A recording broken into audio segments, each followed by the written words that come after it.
Assalamualaikum and hi everyone. May I have your attention for a while? This session will begin shortly. Please mute your microphone and kindly turn on your camera throughout the events. Please take note, there are two codes for this session. There is a code on the screen. You need to enter this code in the link as proof of your attendance. And the last code will be appearing after the session ends. The link will be available in the chat box. Thank you.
Assalamualaikum and hi everyone.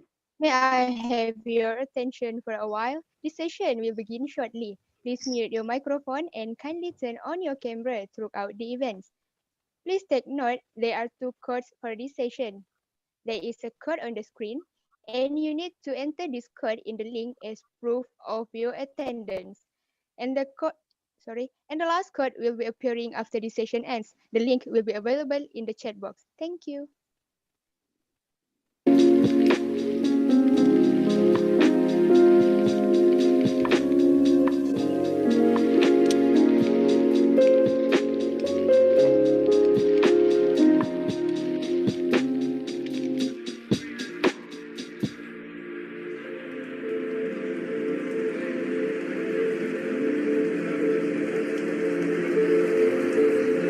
While waiting for our guests, I would like to invite all of you to follow our Facebook and Instagram page at AEFEPUKM. And also, you guys can join our Telegram group Accounting Week 2021 for more details about the program.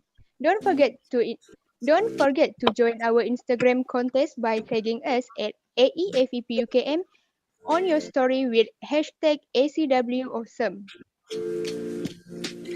You can take part by just posting an interesting picture, video, boomerang in your Instagram story. It is compulsory to insert hashtag ACWAwesome in the caption and tag us at AEFEPUKM. Thank you.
Welcome to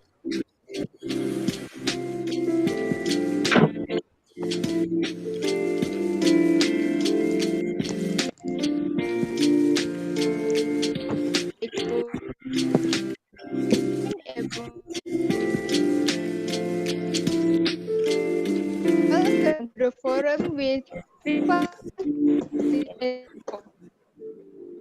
I am Tari Nirwana, and it is my pleasure to be your MC this afternoon. First of all, I would like to welcome you all to this forum. On this special occasion, we would like to have a discussion about the career development of graduates during pandemic COVID-19. Without further ado, I would like to welcome our moderator and panel to the discussion. Okay, thank you, Sari, and good evening. So, ladies and gentlemen, first of all, I would like to thank to all of the audience. Thank you very much for attending this forum. And our discussion for today is about career development of graduates during pandemic COVID-19. So, before we begin the forum, allow me to introduce the panel for today. So, first of all, let's welcome Mr. Gerald Fernandez, which is the co-founder of Tree Quantum Consultancy and Talent Acquisition Professional, TEPRO, in July 2012 and January 2014, respectively. So, Mr. Gerald, he himself has over 20 years of experience in the education industry in various capacities.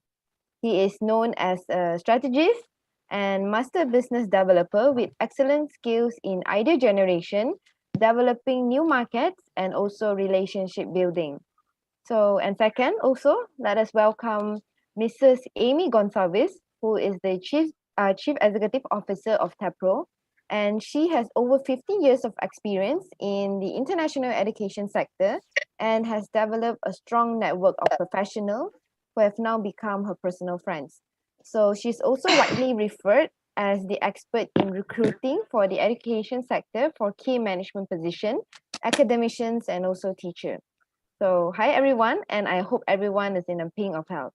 So with me today, Amanda Chong, one of the third year accounting students from Universiti Kebangsaan Malaysia, and I will be your moderator for today. So ladies and gentlemen, so as we all know, our country itself is experiencing a pandemic COVID-19, which has changed the way how we live our life. So career and professional development may have occupied many of our demands with the emergency faced by the organization in this pandemic era. So also we found that the national graduate unemployment rate consistently exceed the unemployment rate for the entire population, and driven mainly by the new graduates aged from 24 years old or even younger. So whereby we found out that the rate in 2019 itself is very high with the percentage of 17.2%. So this situation has lead to many policymakers to question whether there is a skill mismatch in the graduate labor market in Malaysia. Macam biasa ke atau apa? Memang biasa.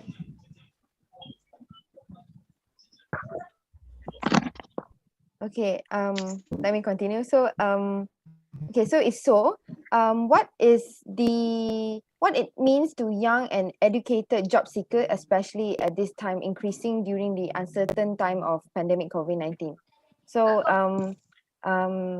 so without further ado, let's welcome our speaker for today to continue and discuss even deeper on our forum topic today. Let's welcome Mr.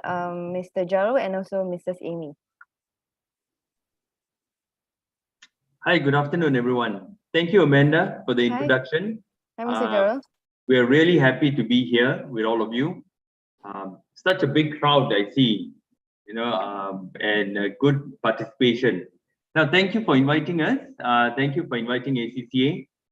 So Amy and I are here to share with you the career development for graduates during pandemic.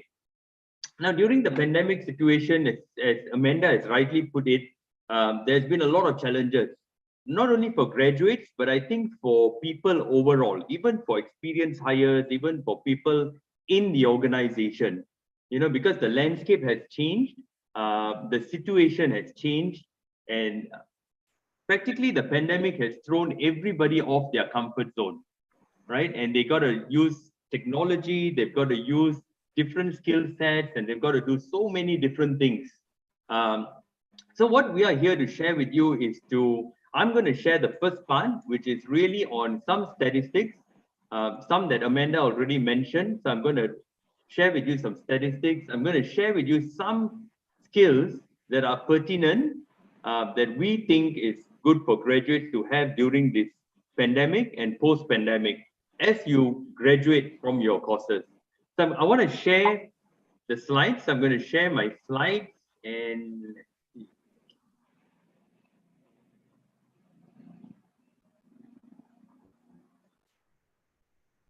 okay, can you all see the slide? Amanda, can you give me a thumbs up? All right, great. Okay, so let's look at it. Okay. So I'm just minimizing the videos. So we look at career development, and that can mean a lot, right? That can mean a lot.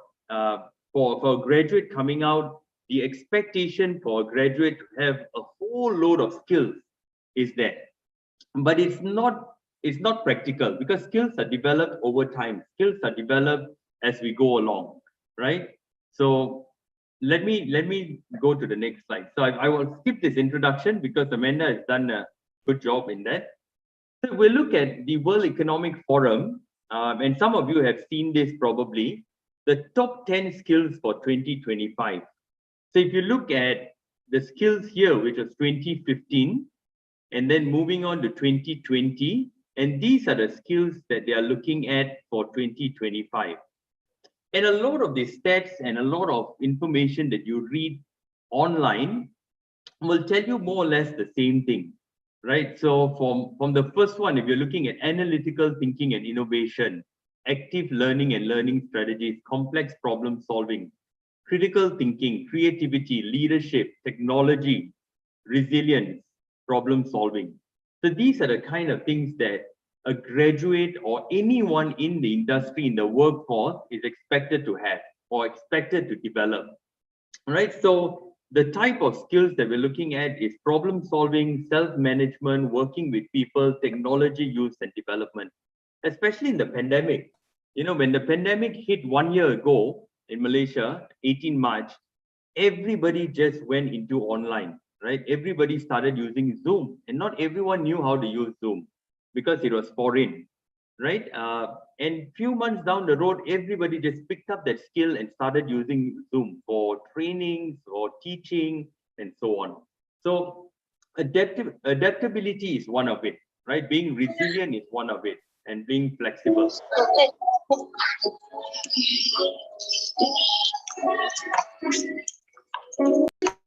Okay, I'll continue. So if you look at some of the skills that across sectors, right? And this is not just looking at one particular sector, which is accounting, but across sectors, it has changed quite a bit. So if you look at things here, which is the physical, the basic kind of skills that was needed, and what it has moved to in terms of skills that are becoming more important. See, same thing again. Creativity, entrepreneurship, leadership, advanced IT and programming, basic digital skills, right? So those are the skills that they are moving towards, social and emotional and technology. If you look at this as well, you know, this was published by LinkedIn Learning, and the top 10 most in demand soft skills that they say is number 1 is communication, right? And we will go through this a bit as we go along. Then the second is organization, teamwork, punctuality, critical thinking, social skills, creativity, interpersonal communication, adaptability, and friendly personality. You see, so if you look at the top most in demand soft skills or skills in general, they kind of correlate to what the other findings and research was as well. You know, so it's very similar. And some of this you already have, right? Some of it you already acquire this during your 4-year program or 3-year program in uni, right? For example, teamwork and organization, what you're doing now for the committee who has organized this excellent session here, getting myself and Amy involved, getting ACCA involved, that's teamwork really, that's organizing, that's communication, you know, and that's excellent. You know, so these are some of the skills that you already acquire, but you got to grow it because times change, situation changes. The kind of people that you deal in uni and at work will be different. I want to look at, you know, I've highlighted 6 or 7 skills, business skills for success in the workplace, right? And I'm going to share this, and later on during the Q&A, you can ask as many questions as you want, you know, based on this as well. So the first one is communication skills. Okay, looking at LinkedIn Learning, they put this as number 1. Now, communication skills, if you look at it, is learn to express, clearly articulate your opinions, ideas, and thoughts, both orally and in writing. Now, this is very important. Sometimes people say when graduates go out, they say, yeah, but we can communicate what? We can speak English, we can talk to people, but it's not as easy as that. Because when you're in a business environment, how you communicate, the words that you use, and how you articulate your ideas is very important, and your thoughts, right? Because people need to understand, people need to know what you are trying to say. So you must learn to express, right? The second part is improve interaction skills. Now, the only way that you can learn this is to interact more, right? The more you interact with your peers and different levels of people, you will only get better. And what do I mean when different levels of people? Now, we are so used to be in our comfort zone that we always will interact with our peers, right? Because we are comfortable, we are alike, we think alike, we are not nervous. It's okay to say anything, right? But my advice to you is really look at how you can interact with your lecturers, with your deans, with your vice chancellors, corporate people out there. You know, you get a chance, go out there and speak to the CEO, go and shake his hand or her hand and say, how do you do, you know, and strike up a conversation. And that's the only way you will have that confidence to go out there and improve your interaction skills. Okay. The third part is listen more. So when people talk, listen completely. Listen, process, strategize in your head, and reply well. Now, in most cases, people like to talk a lot, right? People like to talk a lot, but the most important communication skill is listening, right? When you listen and when you process in your head what your reply should be, that's when you can clearly articulate your opinions. That's when you can clearly articulate your ideas and thoughts. Okay, not only speaking, but also in writing. So you got to learn how to listen attentively, right? Listen properly, take down notes, jot it in your head, and then kind of strategize a reply, right? The fourth part that I wanted to mention is use tools and services. And what do I mean by tools and services? This is more into events like seminars, Toastmasters, clubs, online courses. So as much as you can, you know, participate in most of the seminars, most of the activities.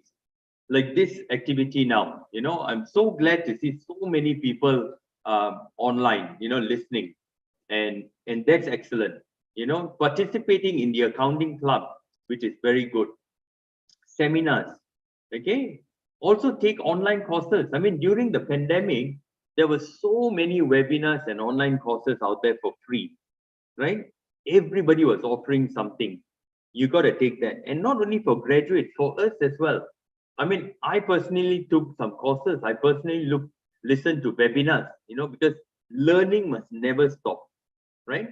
So there are plenty of resources out there to help improve your communication skills.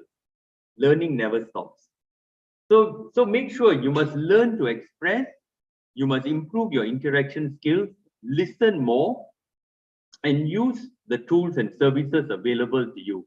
And not every time you have to pay for something, because there's so much out there that you can actually access, download, and listen to.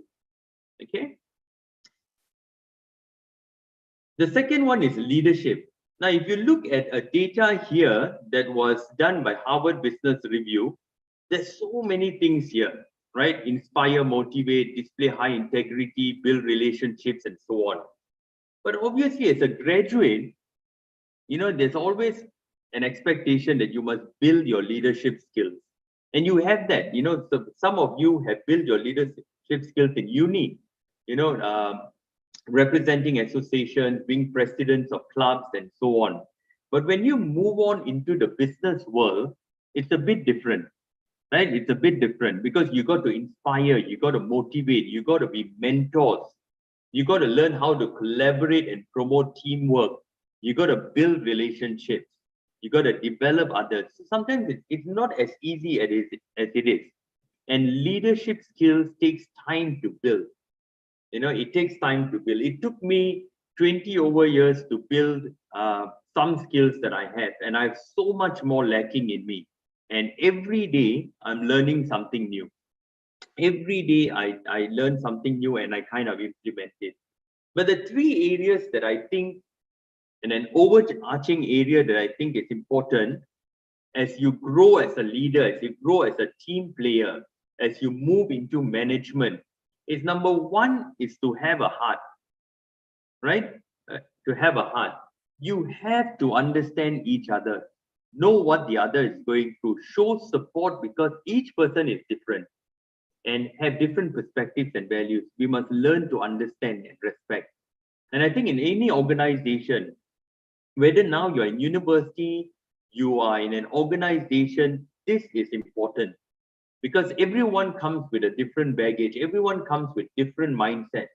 We got to understand that and we got to respect it. So if you lead with a heart, things will go that way. Things will go very well. Number two is humbleness. Being humble and honest will take you a long way, right? Help and teach others and learn to grow together, collaborative spirit. Through collaborative spirit. Now, we must never be stingy in teaching. We must never be saying, oh, no, if I teach him, he's going to take over me. If I teach him, what will happen to me?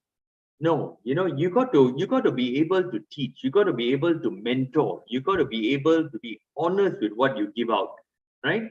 So being humble and being honest is really important. So having a heart, humbleness is important. And I mean, these days we see a lot of leaders out there, right? Huge leaders out there who portray this, who have a heart, who are very humble in their conduct, in what they do and what they say, right? The third one is volunteer and participate. This is so important. Now, even in your university and when you go out to work, I mean, the Asian culture is when someone asks a question, everybody keeps quiet, right? Everybody sits behind and just say, oh, no, we don't want to answer this question, right? But you got to change that mindset. You got to be out there. You got to participate. In an organization, if the boss tells you, okay, we're doing a CSR project, who wants to participate? You should take your hand up and say, I will want to participate. I will want to do this. I will want to hit the project. I want to be part of the project. Do that. Be part of events, be part of projects, be part of extracurricular activities, lead small teams. And when you do that, that's when you will learn these skills that are listed here by Harvard Business Review. You will then learn how to solve problems and analyze. You will then learn how to collaborate, how to work with difficult people, how to work with difficult bosses, how to champion change, and how to establish goals or stretch goals, right? You must learn by failing, okay? There's no such thing as on one go you will learn everything. In your process of growing, you will fail a couple of times and you will learn.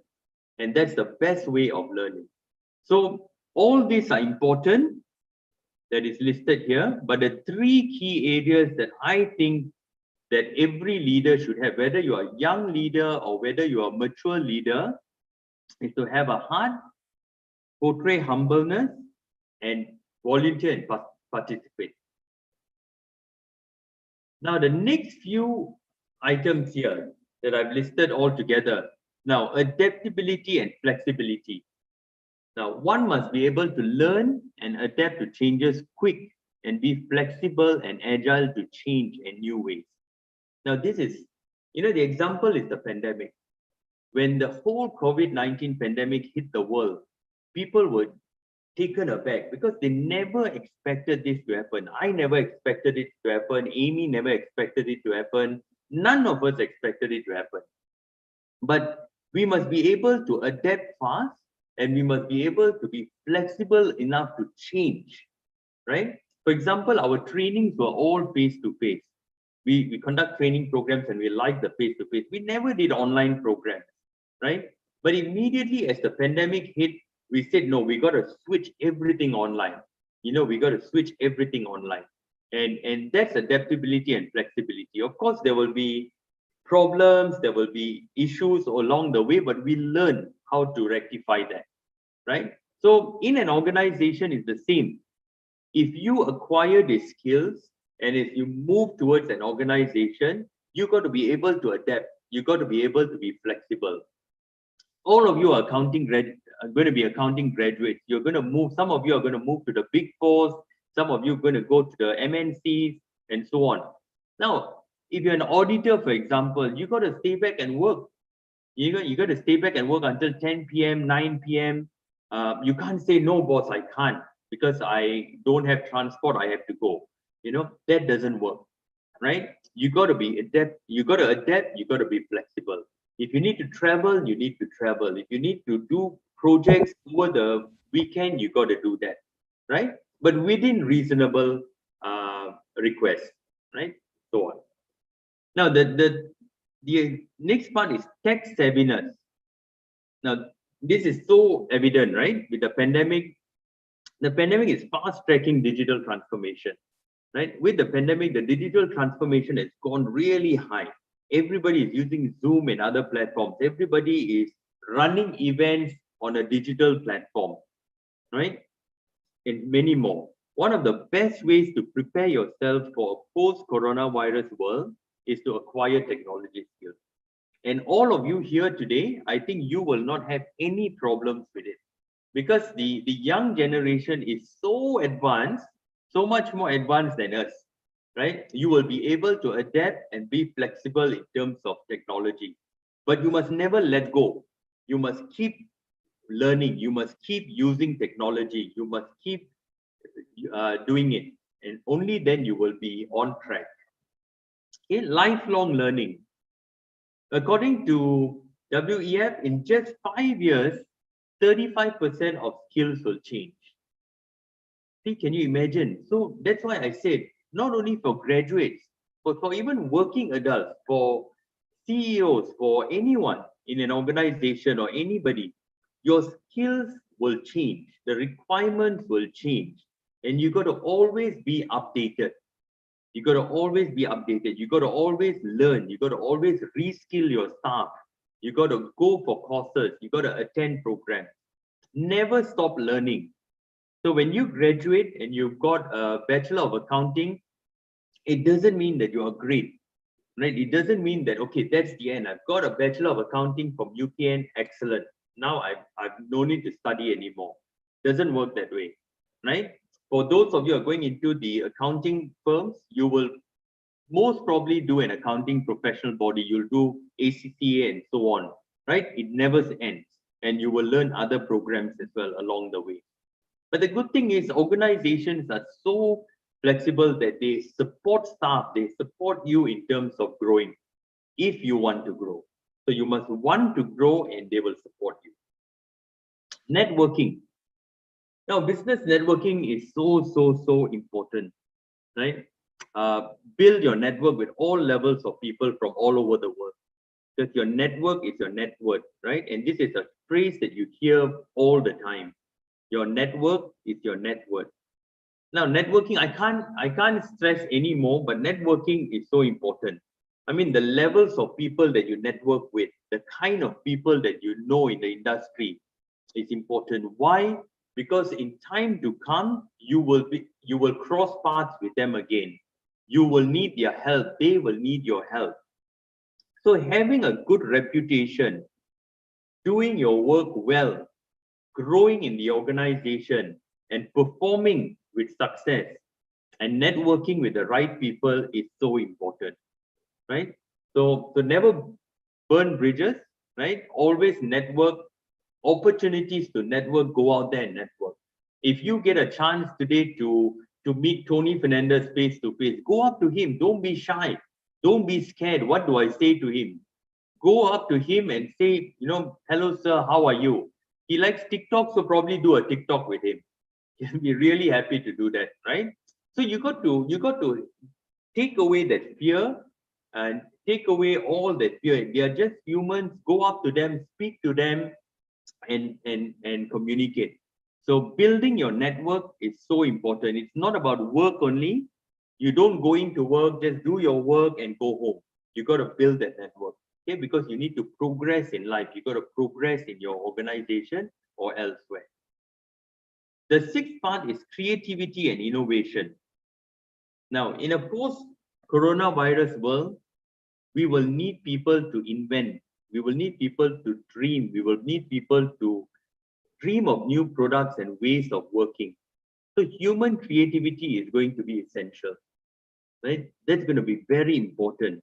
So you cannot just go into work and say, okay, I will just do my work, because then you just become a doer, right? It's good to do your work and to succeed, but you also got to be part of the team to create, to think of ideas, to see how do we steer this project to be better? How do we work with this organization to be better? What sort of new products and what sort of ways of working, right? So creativity and innovation is key to this as well. I mean, there's so many skills out there. Sometimes people ask, okay, what are the soft skills that we need to have? There's hundreds of it. But what I've done today is to really take 7 of the skills that I think is important for graduates, for you, when you come out to work. And out of the 7, when you build the 7 skills, you will then go on building other skills as well, right? For example, adaptability and flexibility. As you work to be adaptable, to be agile, to be flexible, then you will also develop creativity and innovation, and other skills will come along. Okay, so just to repeat, the first one was communication skills, key skill to have.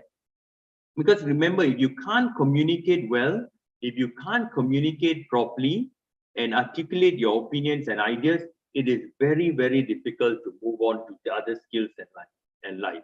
Okay, communication skills is key. Okay, leadership skills, I said, it will grow accordingly as you move along and you build your experiences, right? And it's a lifelong learning leadership skill. But the 3 areas that you want to look at is have a heart, be humble, and volunteer and participate. Then it's adaptability, flexibility, tech savviness, lifelong learning, networking, creativity, and innovation. Okay, so that's the 7 skills that I want to share with you. And the next, Amy, my business partner, she will now share with you on how do you use this to create that platform to get that work, right? So I want to end by just saying uniqueness is power. So you got to be unique. You cannot just be, everyone comes up with a Bachelor of Accounting. How do you set yourself apart, right? Uniqueness is power.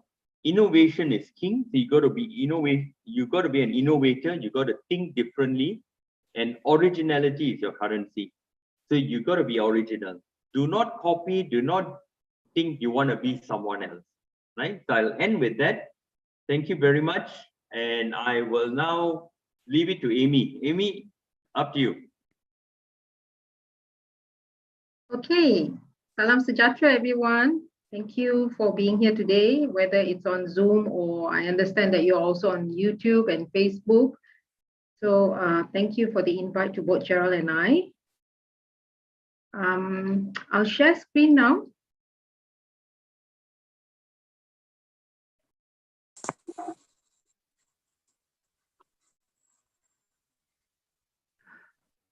Gerald, if you can stop sharing, please. Oh, am I still sharing? I stopped already. Wait, let me, oh, sorry. Okay. Okay.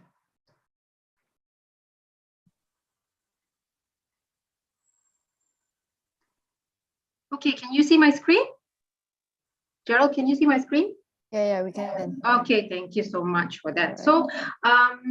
So what Gerald has done is present to you what are the skills, the soft skills, the hard skills, and how to acquire them and what is expected of you in the next few years post-COVID, right? So what I want to do as a talent recruiter, that's really what we do on a daily basis is recruitment, is share with you how you can do that. Okay, so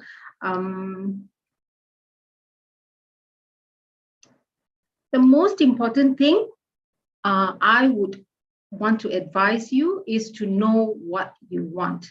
I think that is very important because a lot of times when we interview or when we see graduates applying for jobs, there are simple questions that they fail to answer or fail to articulate.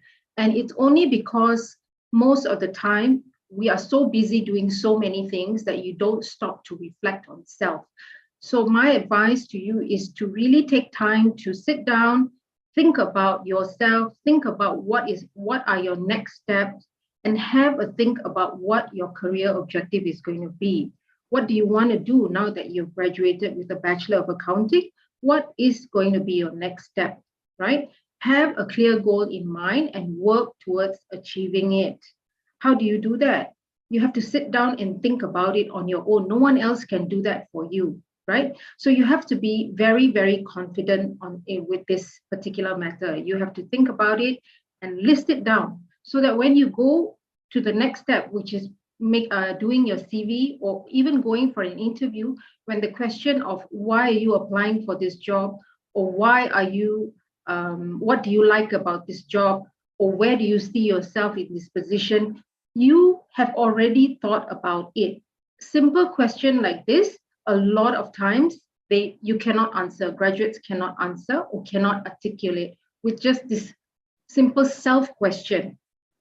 It's really about asking about yourself, right? So you have to have that confidence in what you've done in the past, what you want to do, at least for the next 6 months or a year, because really a lot of people don't know what they want to do in 5 years. Even I can't really visualize what I want to do in 5 or 10 years, but have a short 1 year, 2 year goal in mind. Think about it. Think about all the skills you've gained, all the work that you've done, and think about where you want to go next, right? Have the confidence and push forward and make sure you list it down to achieving it. So that's really your first step. And I want you to keep that in mind in the next few slides too. Having an objective is very important because in order for you to do the next steps, you will have this objective in mind. So the next step is to perfect your CV. A lot of times, graduates or even those who have been in employment for a long time have never even looked at the CV. They only look at a CV or think of doing a CV when they are looking out for a job. Whereas, a CV is something that you should be looking at all the time, right? Because every achievement that you have, every skill that you gain, you need to update your CV all the time. When it comes to then getting a job, you kind of get everything together and you forget a lot of things. So take time to do it on a monthly basis, weekly basis, or whenever you have an achievement or have gained a skill, make sure you update your CV regularly, right? Showcase yourself. A lot of us are very modest when it comes to showcasing yourself. They say, oh, can you do this? Oh yeah, I can do this. Don't be modest. This is your time to really perfect your CV and showcase yourself. Highlight your academic achievements, right? Highlight your skills gain, whether it's soft skills, whether it's hard skills or technical skills, and work experience. Even if you haven't had work experience, maybe it's an internship you've done, maybe it's your capstone project or something that you've done at activities or volunteer experience, anything of that sort, make sure you include that on your CV. And I always say as a recruiter to add some personality to your CV, right? And how you can do that is by including your interest and your unique experiences. that is going to set yourself differently from others who will be graduating. I mean, it's not only you who's graduating and going to be looking for a job.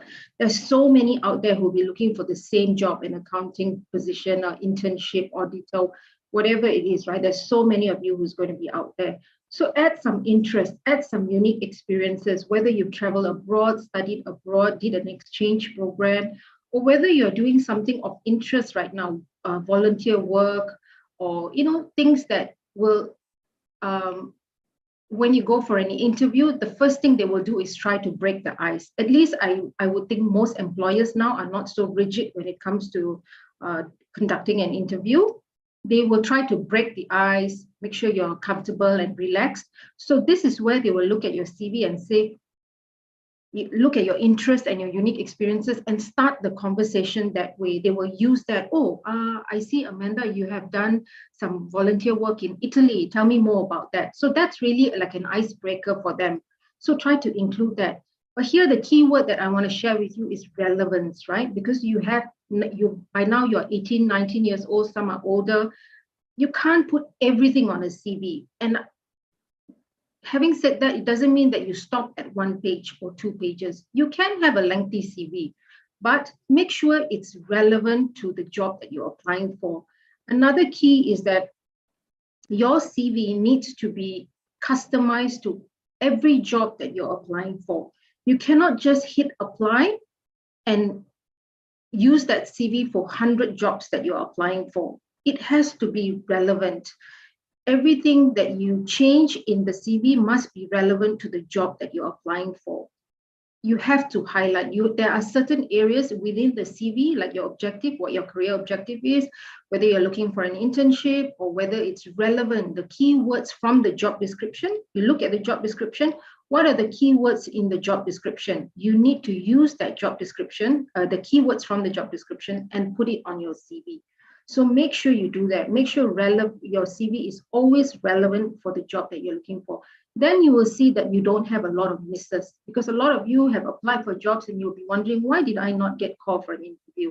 Why didn't even I get shortlisted? Why haven't I heard back from employers? This is what it is, because you've put your CV online, or you've applied a CV, mailed your CV to an employer and never heard back, because you're just applying based on one CV that's not being customized.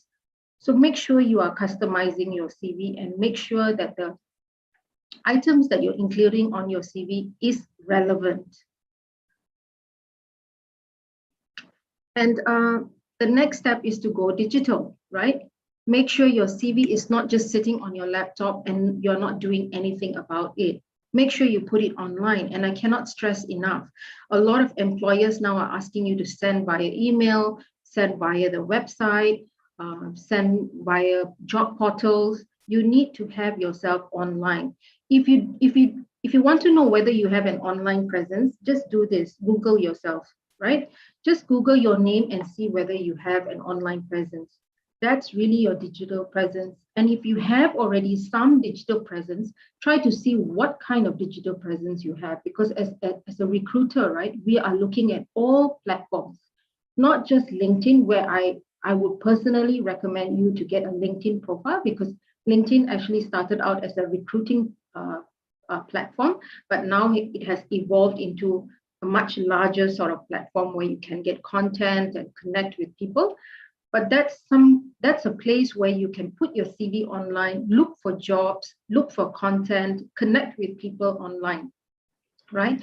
So if you're not online, you're really missing out on a lot of opportunities. Okay, if you think that having a CV in hard copy and just mailing it out, looking in the newspaper, and that's about it, you are really missing out on opportunities, because a lot of time people are looking for people who are already online. Employers are looking for people online. If you're not online, how are they going to find you? How are they going to know that you are looking for a job? You need to put yourself online. The next step is to brand yourself. Right? Even if you are attached to a company, even if you are a student at UKM, you are still you. Okay, people are connecting with another person. You need to have your own voice, your own persona to achieve your objective. go back to what your objective is. Is your objective to get an internship? Then you have to put yourself out there as a person who's looking for an internship. If your objective is to look for a job, is to connect with other people, to generate more leads, that's how you are going to put yourself out there. Always go back to your objective. And again, your objective can change over the next 6 months. Once you've received you are already in an internship, you can change your objective to something else. Now I want to expand my network. Now I want to get into full-time employment. So keep going back and putting yourself online based on your objective, right? It's very important for you to have a personal brand. And I would recommend for you to start your personal branding on LinkedIn, because that's really where every employer is looking out. Once they have identified you and have found you on LinkedIn, then they will actually go to other platforms. You won't find a recruiter finding a candidate on Facebook or social media. No. If you're looking for a serious professional job, we are always looking out on LinkedIn. So try to have a LinkedIn profile. Try to start one as soon as possible. And the key word here is authenticity, right? Because a lot of times when you have online branding, a lot of you try to over-exaggerate. When I said earlier that don't be modest, try to showcase, try to highlight, it doesn't mean that you lie. Okay, don't be a fake. Make sure you highlight your experiences, your soft skills or hard skills genuinely. Okay, don't be fake. Nowadays, people can connect online, we can find you online easily, right? But eventually we need to see you face to face. Okay, when the pandemic is over, when the interviewer maybe does a first interview on Zoom, and then the next interview, he'll say, I want to see you face to face. They can actually tell whether you're a fake or not based on whatever you've posted, whether it's LinkedIn, whether it's Facebook, social media, whichever social media platform. Be authentic. Do not be someone else. Do not create a perception that you are not. Make sure your personal branding is aligned and is according to what you want to achieve and is really who you are as a person. Okay. Okay, Gerald has emphasized so much on network, and I cannot emphasize even more that your network is really your net worth, right? You have to grow your opportunities if you want to get a career, especially, right? So where do you start? It's very difficult, right? Start in your circle. Whoever is your peers, that's really who you are. Even if you don't have friends who are already in the industry, you can start with people who are, in your family, your mom, your dad, who has been in an industry for a long time already. You can start with that kind of network. And I want to stress with networking on LinkedIn, because where else can you get so many people? I can't remember what number, 65 million, I think, and 55 million companies are online on LinkedIn, right? So it's one big professional family on LinkedIn that you can network with, and not just individuals that you can network with. You can follow companies, you can follow hashtags, you can read on content. People are posting about jobs. Really, it's not about networking with individuals, but all the other things that you can network with to grow your opportunities online. The key word here is being proactive. You have to be proactive. You cannot sit and expect people to come. Yes, of course, you will have connection requests on Facebook, on LinkedIn. But if you don't go ahead and accept the connection request, or you don't go ahead and put yourself out there, how are you going to network? You have to be proactive, right? Research. I think research is very important, just like learning, lifelong learning. Research is also very important. And you don't have to wait till you're looking for a job to research. You can do research all the time. Whether it's for a company that you want to work with, whether it's a content that you're looking for, you have to continuously do your research. Research on companies that you want to work for. Look at the job description that they have put a vacancy out for. What are the kind of skills that they're looking at? Okay, look at people that you admire, your mentor, for example, someone in the accounting industry who's really senior. Look at his profile on LinkedIn, for example, and see what kind of skills has he got or she got, right? What kind of certification? Where has he gone? Where did he start off after he graduated? What was his first job? Where did he go then? What kind of skills has he achieved? Research on people. Everything is, a Google away, right? It's so easy to research on people or research on things that you want. Even if you don't know where you want to go, what are your next steps, how to do a LinkedIn, how to write a CV, everything is online. You can just research on it, right? But have a strategy. Always go back again to your objective. Because you don't have a lot of time, right? So have a strategy on what is your priority, what you want to research first, and look at that. If you are graduating, you're looking for an internship, go out there and research on internship. Which companies are offering internship? What are the skills they are looking for? These are the things that you have to continuously be doing. If you want to be different from someone else, you need to put in the effort, right? You need to research and know a lot more than another person. So you continuously have to do this. Again, Gerald has touched on this, keeping a positive mindset, a very important criteria whenever we are looking. So when we are shortlisting, as a recruiter, when we are shortlisting for a client, right, they are always looking for skills, definitely. So if they are looking for a accounting graduate who can do accounts for them, for example, we definitely can't overlook the skills that they are required for the job. But aside from the skills that they are looking for, we are also looking at people with personality, right? Whether that person is positive, whether the person has a good personality for the job. We're always talking to clients about the culture of the company. What kind of culture does your company have? What kind of people do you want to work with for your company? So skills is one thing that's very important. We cannot overlook that. But 70% of the time is of 100%, right? Of a role that has 100%, 70% is what skills can you match with the job. The others will be on personality. What kind of character, what kind of personality you have. So you have to have a positive mindset all the time. I mean, there's so many challenges that's come our way since the pandemic, right? Just look back 12 months and think about all the challenges that you've gone through. There's so many of it, but we are still here today, right? We cannot go forward without any challenges. Life throws you a lot of challenges. You have to look at the challenges and think, how are you going to achieve? How are you going to overcome this challenge? These are skills that employers are looking for. Not someone who is always stressful, always negative, always, agitated. You cannot keep a positive mindset, although a challenge is thrown at you. They are looking for people who can solve problems, have a solution focus, right? Challenge comes your way, think of a solution. How do you work about it and go overcome this challenge? So always keep a mindset, a positive mindset, and always be grateful, right? Because when you think about gratitude, when you think about being grateful, you always think about the positives, and that positivity resonates with people. You also need to remember that when you get into a job, you're not working for yourself. You're working in a team, most likely, right?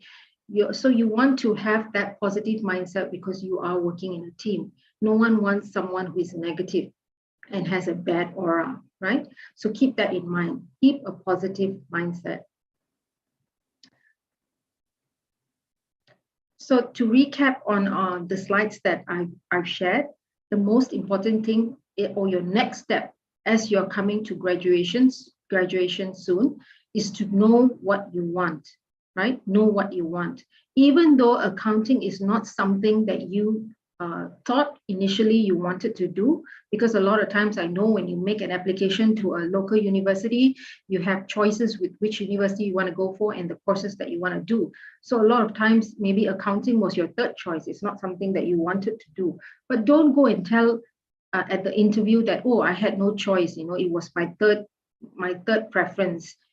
So this is the kind of job that I want to apply for. No, even if it's not something that you applied for, change everything into a positive. I applied, you can tell the story. Always tell a story. When you go in, always tell your story, because people are attracted to emotions, right? So don't be so kaku lah, don't be so like straight and don't share a story. so that they can connect with you. So tell them, oh yeah, maybe accounting was my third preference, but over the 4 years that I studied accounting, I've grown to really like this course. I've grown to really like this industry. And so I'm applying for this job because of da, da, da. Okay. So always change the negatives to the positives and always tell a story. Make sure you're always looking at your CV. It's very, very important, not just when you're looking for a job, but all the time. If you don't have a CV, get on one right now. I don't have a template. I give talks on CV, how to elevate your CV, write your CV and all that. But even in those talks, I don't give templates, because really a CV writing is sitting down and thinking about what you have done in the past, right? Thinking and creating and curating a CV that is unique to you. A CV is unique to you. It cannot be, I cannot give you a template and tell you, okay, do it this way. Then you would just copy and paste and not think about yourself. We want to now tell graduates that you should start thinking, use your creative thinking, use your thinking skills to think about it and do something on your own. I never give templates when I'm training on CVs, right? Go digital, make sure you go digital. If you have to start somewhere, maybe you already have Facebook, 26 million users in Malaysia alone, 26 million.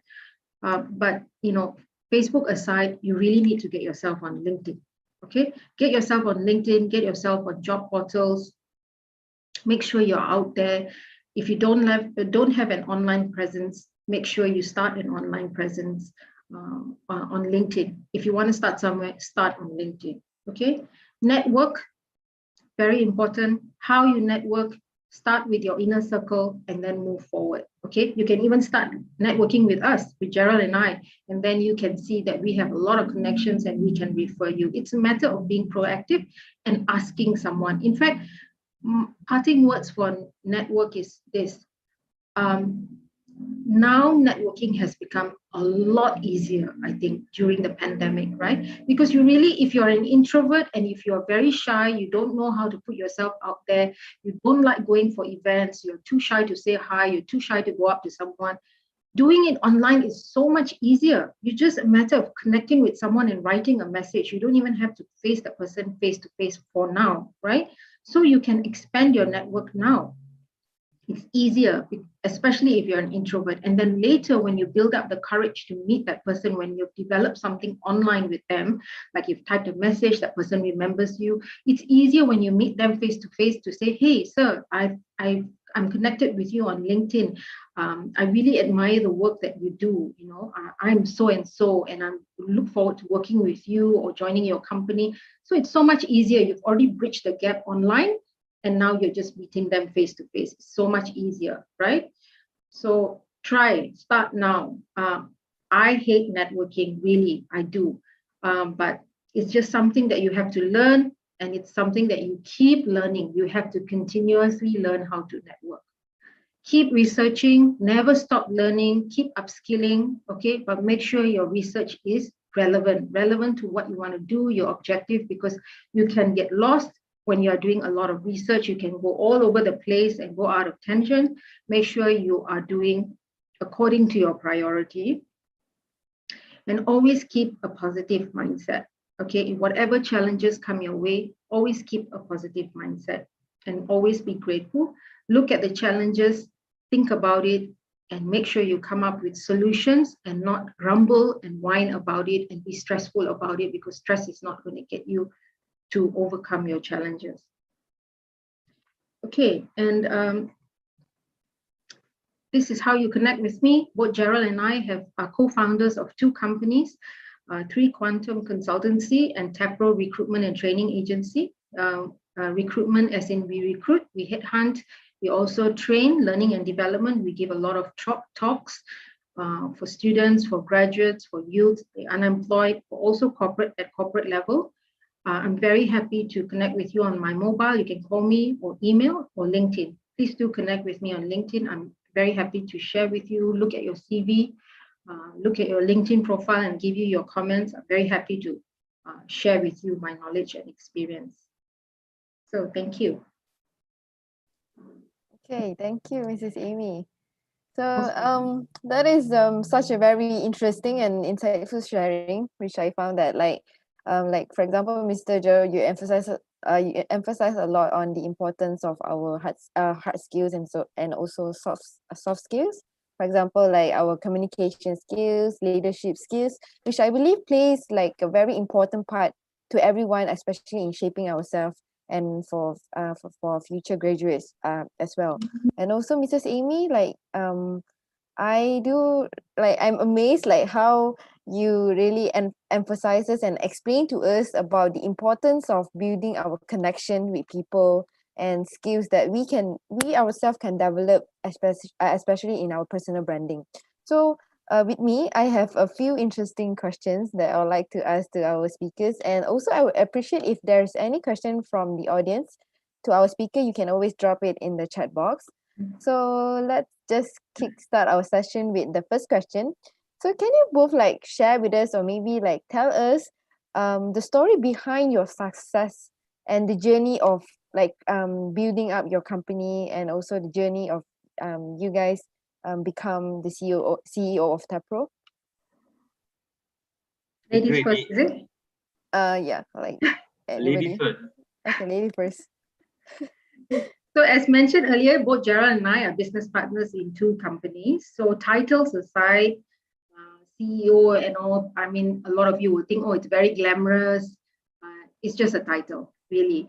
You know, we do everything from thinking about things, brainstorming about things. We do the cleaning of the office. We do everything. So the CEO title is really irrelevant. But the journey has been not without any challenges. It's quite a difficult journey. But the one thing that I want to highlight is having a good business partner.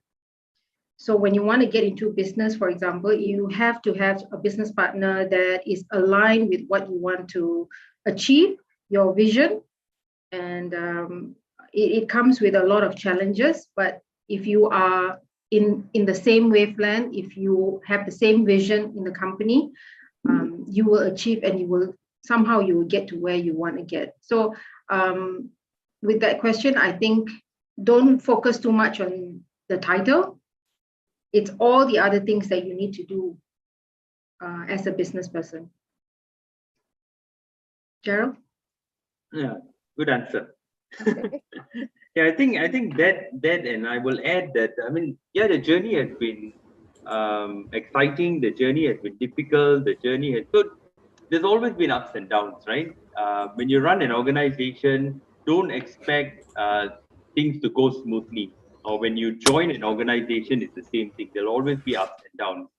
I think for us, we brought our experiences, we brought our teachings and learnings that we brought over the years into the organizations, and we're still learning.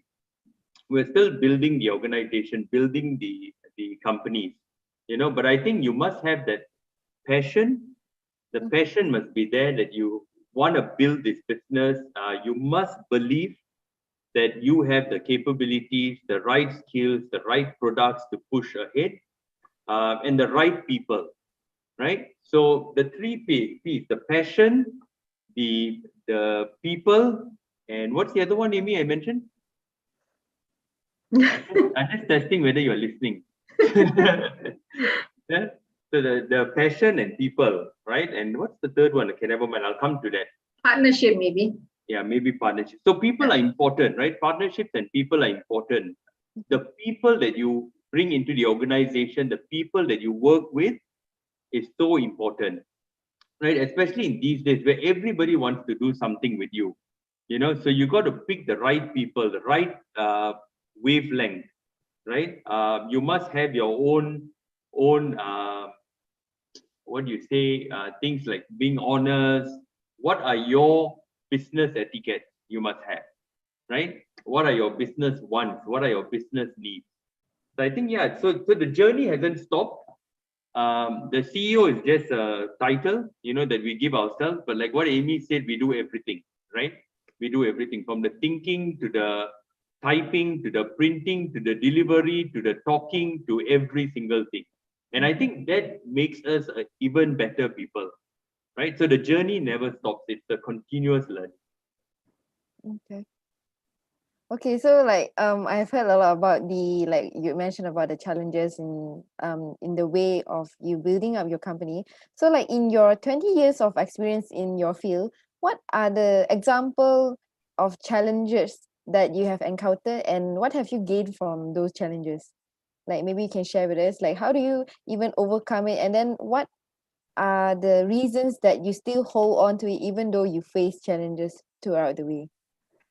Well, that's a big question, Amanda. Mhm. You know, but it's an interesting question. I mean, in the 20 years, definitely, I'll try to sum it up a little bit. Mhm. But I've made so many mistakes, right, in the 20 years, but I've learned from it. You know, I'll tell you one story because I can't tell you every mistake, but I'll tell you one story that happened to me. I was 23 years old Mhm. and I was working for an institution. I was very young, really didn't know much, right? But there was an opportunity to travel to India to build a program, to set up a program. I've never been to India, I've never been anywhere, right? So my boss told me, okay, who wants to go? So I kind of participated, put up my hand and said, okay, I will go, you know, and I will do this. So I went to India. I thought I was smart. I thought I was, wow, I've got this opportunity. I'm a great guy. I went to India, right? And I had to set up the place. I had to interview people. I had to hire people, get the IT guys inside, talk to vendors and so on. The first 2 weeks I was there, I thought I was doing everything right because I was talking to everyone and everyone kept telling me, yes, yes, don't worry, sir, we're doing it. And they took a deposit from me, right? And after the 2 weeks, I never heard from them. I never heard from them. They took the money and ran. And when I came back to Malaysia, I told my boss, boss, I don't know what happened, but everybody doesn't want to connect with me or pick up my phone call. Then he looked at me and he said, why did you do this? Because this is how they are. They are ruthless business people. They come in, they say yes for everything, they take your money and they'll never call you back. And I said, how do I know? But I had such a good boss that he never threw anything at me, but he told me, go back, go back to India. At that point, I thought he didn't like me because he was sending me back again to make more mistakes, right? But I went back to India and I think the moral of the story is, I think you got to learn from these experiences. You got to learn from your mistakes, right? And you have to have good bosses, good mentors over the time that you went. I mean, until today, I have mentors that I go to. Until today, I have mentors that I ask questions to. So I think you got to, in my journey of the 20 years, I think I've faced so many challenges. I've been up and down. I think if I have to pick, I've learned about people a lot. I've learned to study people. I've learned to look at how people react. Um, and I think that's by taking charge, participating, being involved, and so on. Yeah. So hopefully I've answered the question, So there's so many challenges, right? But challenges will come and go even in your level now. But one thing that you must remember is you must not just brush it away. You must learn from it and overcome those challenges. So that when a challenge comes to you again, you'll be able to do it even with your eyes closed. But like since you have mentioned about the challenges, like I'm just curious, like is there any point whereby you feel of like giving up and then like stopping not to do anything anymore? Just like, is there any point in life that you feel that way? I mean, seriously, I mean, my background, I did a computer science degree. I did a computer science degree and I came back and I worked for a company here, a local company here. I won't mention the name. And I only lasted 2 months because I hated the programming work, right? It was a challenge for me because I like networking. I like meeting people, but I was behind doors programming and I didn't last for 2 months, right? And then I moved on. And I found my passion into education, business development, marketing. I found that passion and I gave up computer science altogether. Now Amy makes fun of me because she says my parents wasted their money teaching me because I don't know how to do a lot of things, right, in terms of technology. But I found my passion and I moved on.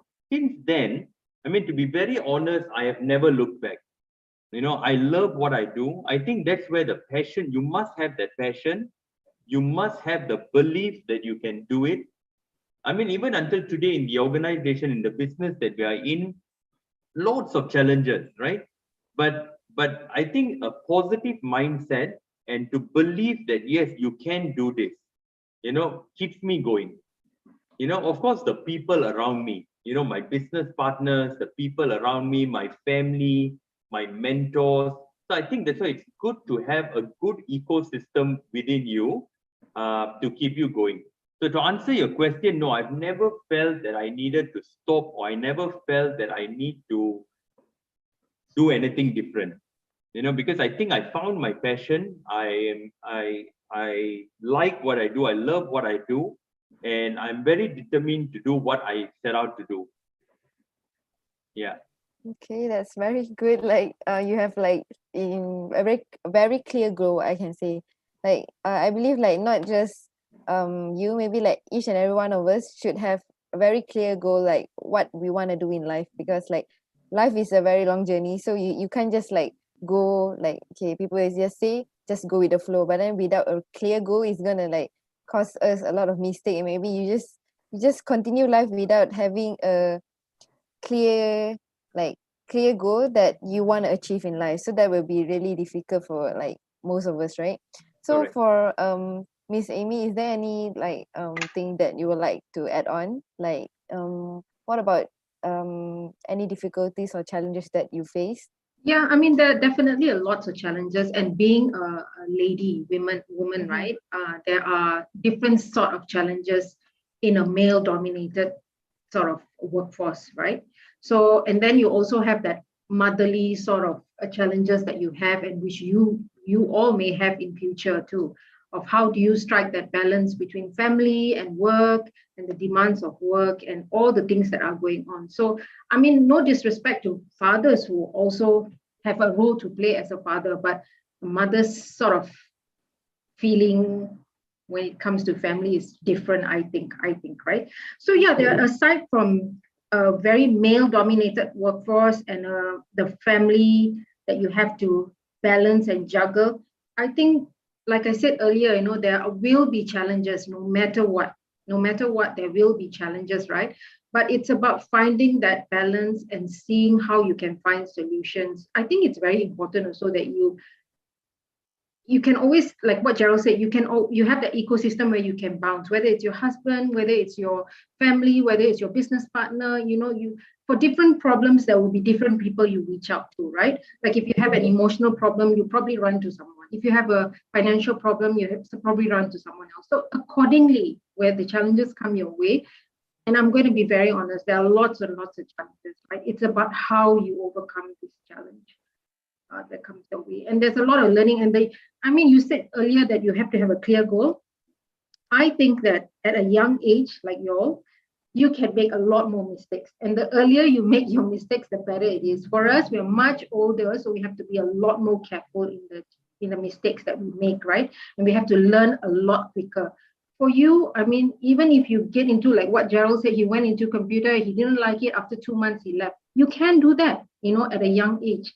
But at an older age where it's so difficult to get a job, it's so difficult to make mistakes and overcome challenges, it's better that you, if you have the opportunity to make mistakes now, do it now. Do it early. I just want to add, Amanda, you know, Mhm. and also I think, I mean, what you said was right, to have a clear focus. I mean, when you're young, I mean, your focus can change over time. You know, your goals may change over time. But I think all of you are at that age, no one told us this, right? But all of you at that age where you have to chart your progression from now. You have to chart what you want from now, right? Have a journal it down, right? Write down things. I mean, when I was in my 20s, I used to have a book and I used to write down every year what I want to achieve, from salary to family to buying a house to buying everything, right? I used to write it down in January and I used to work towards it to make sure I do it. And then the next year I might change it, right? Because my focus and my goal was different. So I think journaling is very important. And I think having a clear focus of what you want to do is important, right? You might all come up with a Bachelor of Accounting now, but you might change. Some of you might go into entrepreneurship. Some of you might be a singer. Some of you might start a business. We don't know, right? My cousin in Australia did accounting as a degree, but he went into singing. You know, my auntie and uncle almost fell off their chair when he said he wants to sing. But today he's the most well-known voice coach in Australia, right? So plan now. Don't waste your time. You know, talk to people, talk to mentors, talk to Amy and myself, and seek help. Never do it alone. Seek help, and because there's so much of resources now, we never had that, right? We never had that. We had to network by going out and shaking people's hand and saying hello. We never had LinkedIn. We never had Facebook. We never had phones. I had my first mobile phone at the age of 22, right? So it's different. You all have a great opportunity and world out there. Yeah. Okay. Okay, that's thank you, Mr. Gerald, for adding on, and also Mrs. Amy. So like okay, as like your share about like how we should have clear goals and stuff, right? Like how as the founder of a company, like what do you think are the kind of qualification or maybe skill sets that you are looking for in usual recruits? Like maybe for fresh grad students, like what are the important points that you will focus on? I mean, definitely we will, according to the skills that we want. If you are looking for a digital marketer, we will definitely go for the top things will be skills first, okay? So after we've gone past looking for the skills that's required, then definitely about our work culture, whether this person can fit into our work culture or not. What kind of personality does this person have? What kind of experience does he bring? How well will he adapt? Will he fit? Those are sort of the things that we'll be looking at. So not just skills based. So if I can give you an example, if someone comes with me with 4.0 GPA and someone comes to me with 3.2 with a lot more experience, a lot more exposure, I would definitely interview both, but I would interview the 3.2 first. So that's what I'll be looking for. I mean, different companies will be different, but personal point of view and from the clients that I've worked with, it will be much easier for us to groom the 3.2 than to groom the 4.0 who doesn't have all the other fluff or the exposure that he has. So a combination of both skills and of course the soft skills and all the others. Communication will be definitely top notch up there. Yeah, Mr. Joe also mentioned about communication skills and the leadership skills as well, right? So like not so much English, if I may say, not so much English, but communication to ensure that the other person understands you, right? So grammar and things like that, that one is a long time, long life sort of thing that you have to learn. I can't teach you grammar in 1 month, can you please help me with my grammar? Or can you please help me with an email writing and things like that? You can go for a course and you can study that, but it takes a long time for you to perfect that, right? But most importantly is for you to ensure that the other person understands what you're trying to say. Articulation is important, getting the message across. That's more important than getting your grammar perfect or your English perfect, right? It's more important to be able to deliver a message instead of like just bumbling around and stuff, right? And more so now because it's not just face-to-face, like post-COVID will be multiple channels, multiple devices, people will be going on various, so your voice projection, the way you present, like we have trainers who can only train face-to-face. They cannot do it online. So you see, you have to know how to do, if you want to be all-encompassing, then you have to know how to articulate on various channels, not just face-to-face. Because like even if we do it on like online, it's going to be more difficult because like maybe face to face you can have more interactions, like your body language and how do you like your eye contact and how the way you communicate with people. But then when it comes to online, it will be more difficult because like maybe you can just only see the face without knowing like what the person's actually doing behind the camera and stuff, right? Correct. So like also because of this COVID-19, we feel that like there's a lot of retrenchment occurs in most of the company, not only in Malaysia but also in the countries that are affected. So technically like the whole world, right?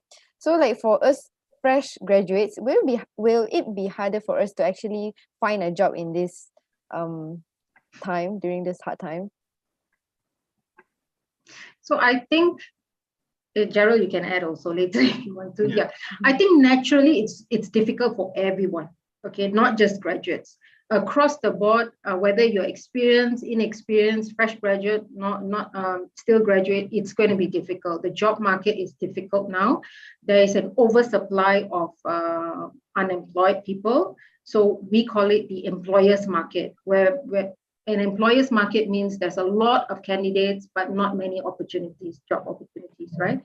So it is currently, that's the situation right now. It's an employers market.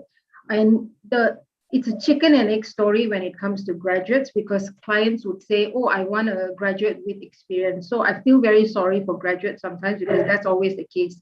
So this is the thing that we go back and forth with the employer to say, oh, if you want a graduate, it comes without experience, and say, oh, I want 1 year. So naturally, it is going to be difficult for graduates, especially fresh graduates. But here is how you can take, like I said earlier, all your negatives or all your difficult challenges and convert it into positives, right? Look at all the things that you've done in the past, whether it's personally or via your uni, or you've done volunteer work on your own. Put that all together so that you can showcase that to the employer, that you have not just a Bachelor of Accounting, but a Bachelor of Accounting plus. So you need to set yourself apart from all the other graduates. Yeah, I think Amanda, you're right. I mean, yes, I mean it's difficult for everybody, but for a fresh graduate, it's always a challenge, right? Not today. It was yesterday. It was 10 years ago. It was 20 years ago. A fresh graduate always faces difficulties in terms of getting what they want, right? But I think my advice really, that's why I said in my presentation, you got to set yourself apart, because you must know that, yes, you are coming from UKM, but at the same time, hundreds and hundreds of graduates are coming out at the same time, right? And there are so many graduates out there. How do you set yourself apart? And that's where the communication comes, right? For example, I mean, if you are communicating with a recruiter on LinkedIn or HR manager on LinkedIn, how you write to that person matters. What words that you use matters. How do you sell yourself matters, right? So I think you got to set yourself differently, right? So that is why I mentioned that you got to be part of committees, you got to be part of different areas, right? Like, for example, like Toastmasters. I mean, and those kind of avenues would also give you links to employers, links to opportunities, and so on. So you got to think, what do I do now? Okay, if I want to join the Big Four, for example, after I graduate, what do I do? How do I set myself apart? Because if you know the Big Fours like PwC, Deloitte, KPMG, and so on, they recruit fresh graduates on a yearly basis, quite big numbers, right? But to tell you the truth, for example, some of them tell me that, yeah, we get thousands of CVs, but we only shortlist about 20 to 50. What happens to the rest, right? So that 20 to 50 have really shown that they are quite different, right? But not only the Big Four, but there are other opportunities as well. As accountants, when you come out as accounting graduates, you must be accountant plus something. So, for example, you must be accountant plus entrepreneur. You must be accountant plus innovator. You must be accountant plus business developer. That's what you got to portray yourself. You don't just come out and say, I'm an accounting graduate, or I'm an auditor, because the accounting industry has changed its landscape quite a lot, right? They need people to communicate. They need people to face clients. They need people to travel overseas. So very different, right? So if you develop those skills over time, I think you will be able to kind of land a good job. Okay, So, do you think that it's true that if we participate in a lot of extracurricular activities, that this can actually increase our marketability as a person? What Yes is your and no. like? Yes Okay. and no. Yes, because yes, it's a short answer. Lah. Mhm, Yeah. No, because you got to, again, remember I told you, you got to plan. You mhm, got to really see, you cannot just join everything, right? It doesn't mean that you are in squash club, tennis club, debating, that it's automatically you become a superhero. No, right? So you got to really think, plan and think, what is it that is my passion? What do I like doing? I like to lead, right? So you join this accounting club, right, and organize this accounting week, and that is excellent. You can join if someone likes debating, someone likes sports, you can do that, right? I think yes. The answer is yes. You will have an advantage compared to someone who doesn't have any extracurricular activities to put on their CV and to show that they have taken any roles when they were at university. And I truly believe that. Amy, you want to add on? From a recruiter perspective, I think relevance again is very important. So if you're applying for a particular job, make sure whatever that you're listing on your CV is relevant to the job description, right? Even if you're participating now and leading up to, when you are going to graduate and apply for a job, make sure it's relevant, right? If you want to work in a French company, if you want to pursue your French education or want to do an exchange in France, then you start doing something in French related now, So it must be relevant. Again, goes back to objective, again, goes back to relevance and planning that out to achieve what you want. And, there are a lot of things that you can convert. Like say you're doing chess now, you're in chess club. How do you change your experience being in chess club into something, a personality skill or a soft skill that is required at a company, right? So chess, maybe there's a lot of strategy to it, for example. So you say that in your interview, or you can emphasize that in your CV to say, I'm in chess club because I like the strategy. So they know then, oh, okay, this person is in chess. There's a lot of strategy involved. This will be sort of the things that an employer is looking for. And of course it depends. Did you win championships? It's not just a matter of chess club and did nothing about it. Did you win championship? How do you articulate that into something, a skill that an employer would be attracted to? Also, you must, just to add, also you must look at, the top 10 skills that was mentioned. If you just say communication, for example, you must develop that communication within whichever extracurricular activities that you are doing. I mean, we have seen cases where fresh graduates come out and say, oh, we were president of this club, vice president of this, secretary of this, and all. But when we interview them, they can hardly speak. They can hardly convey the message. So no point joining societies and clubs and having a string of societies and clubs, but you cannot portray the skills when you meet the people or when you meet your interviewee. So you've got to make sure that take that skills and develop that skills in whichever club, whichever society, whichever events that you're in. So no point being a backbencher in that society. Just for the name of being part of the society, you got to participate. You got to come up and do it. Okay. Yeah, I see there's a question here. Yeah, okay. Okay, so we have like one question from the audience, from Nitya. So how do you keep your team motivated despite the conflicts and obstacles? Yeah. We laugh and we eat. Yeah, makan lah, what else?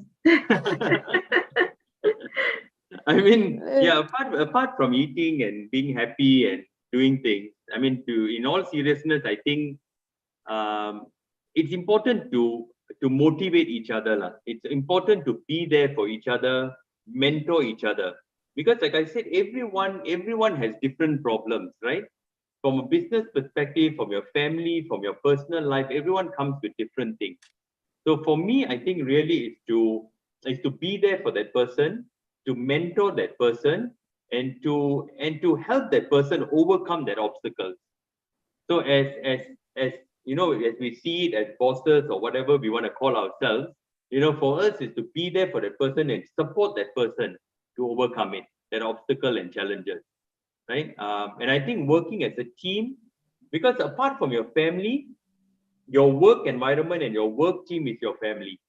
You know, so if you treat your workmates as your family, I think that makes a whole different change. But if you just treat that person as a workmate, or you just treat that person as another person, it makes a lot of difference, right? So that's what I think.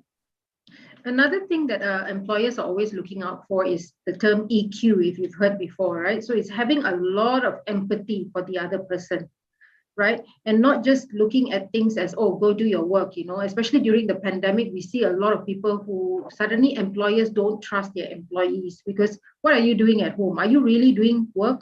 You know, are you really doing the work that I tell you to do? And they get so stressed about that. So it's having a lot of empathy for and knowing and trusting your employees, for example, that they are doing their work, they are doing productive, but the situation has changed where they have to work from home now. So maybe they're not doing the work from during the day, they're doing at night. So having that flexibility and empathy to know that the person now needs to juggle a lot of things. So yeah, that's another way of motivating, especially when you have conflicts and obstacles. It's really having a lot of empathy for the other person. Okay. Thank you for the question. Okay, we have another question from Shukri. Is there any internship opportunity for accounting students in your company at the moment? If yes, what are you looking for as an intern? Okay. Or maybe if there is like, maybe you are not recruiting any accounting student, if you are looking for an intern, like what are the like qualities that you're looking for? Amy, you want to take it or? Definitely can do the job. That's the most important thing, like what I emphasized earlier, skills must be there. If I'm hiring an accounting intern, I want to know that my accounts will be very good, right? I don't have to worry about it. I think I'll look for someone who's trustworthy. I think trust is really up there, you know, trustworthy, someone who's reliable, someone who is flexible, someone who is honest, which is like trustworthy also. And really that's about it. Our work culture is such, you know, as long as you get the job done, in whatever time frame that you're looking for. I don't expect you to be present in the office like 9 to 5. You're present there, but your mind is elsewhere, right? What's the point? So as long as you get the job done and you deliver, that's the kind of qualities that we are looking for. Flexibility also. Yeah, I think it's important. I mean, apart from that, I mean, like we always in the organization, when Amy and I were looking at partners, we're looking at collaborations, we're looking at anything, even interns. Number one criteria is we always look at people being, they must be driven, they must be good people, and they must be honest, and they must be willing to learn. You know, they must be willing to learn, because we are not a traditional organization. We are quite an unconventional organization. You know, we are quite easy. You know, we come with t-shirts, sometimes we come with shorts and so on and so on, you know. So they must be able to adapt. They must be able to be agile. But being good, being driven, having a passion, and being a team player is important. Not only with us, but being an intern in any organization. I think that's important. Yeah, and the other thing if I can emphasize in terms of, you know, if you're looking out for a job, don't try not to go into an interview and tell the person that I'm willing to learn. I want this job because I want to learn. They are giving you a salary for you to contribute, right? So a lot of times, especially fresh graduates, they go for an interview and they say, oh, I want this job because I want to learn. I want to learn how to do work with you, Rara. The most important thing when you go for a job is you are willing to contribute. Whatever you have studied in school, whatever experience you have, other plus things that you have, you're willing to contribute, number one. And you're also willing to learn from the company. Because they are paying you a salary, the most important thing is that you have to contribute to the company. I like the third question. How do you differentiate a good leader and a boss? So this is from Audrey. Yeah. Really good question, and I'll answer this because I like this question, and I've seen both different good leaders and a kind of merely a boss. Mhm. Now, a good leader is like what I mentioned, right? A good leader must have empathy, must have a good heart, must be a teacher, must motivate, and must be there for the person. You know, they are not stingy with how they want to teach people. They are not stingy with sharing their ideas, sharing their experiences. You know, and I had that experience with a good leader. I mentioned to you about the story of being thrown to India, right? That leader was a good leader because he never was selfish in sharing his ideas, sharing his experiences. And he taught me probably most of the things that I knew about running a business, running an organization, running a unit. You know, so a good leader is someone who really shares, someone who is passionate, someone who is a team player, someone who takes you to be his own. A boss is a very old-fashioned sort of term. A boss is someone who thinks he's great and he just tells you what to do and you just do it.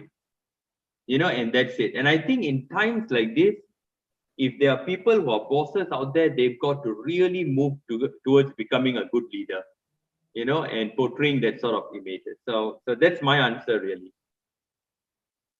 Okay. Audrey, Okay. hopefully I've answered your question. Audrey. Next one. Hello, can you hear me? Okay. Yes. Yeah. Yeah. I think you've answered my question. That's a very packed and good answer. Good Thanks, explanation. Audrey. Great. So like Mr. Gerald, like just now you have mentioned about like being a great leader and a great boss is different.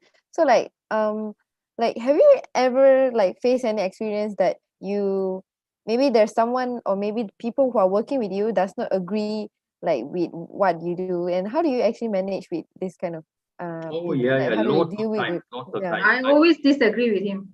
Yeah. How do you actually like manage it and how do you overcome it? Maybe the ways. Yeah, I mean, I've had that a lot of times, you know, because when we are thinkers and we are coming up with a lot of ideas, people sometimes are not at your pace or they don't see that idea, Mhm. right? And I've had people go against my ideas many times, and they say, this idea will never work. You know, we don't think we should do it. We don't think we should spend money in it. I think how I overcome it is to convince them, to show them and convince them that the idea will work and it will bring benefits to the organization, right? And to somehow run that event. So when I believe in something, you got to push for it and you got to really prove it to them that it works. So sometimes a lot of people don't see it, but you got to prove it. But at the same time, sometimes you got to take their ideas as well. Because in your mind, you think it works, but sometimes they have valid ideas. They may come up with ideas saying that, oh, this may not work, this may not work. And you got to take that as well. You know, so I think it's more collaborative, more being in a team, listening to people. Remember, I said we got to listen, right? We got to listen and then we got to digest it and we got to say, okay, does this really help? Does this really, you know, can create anything?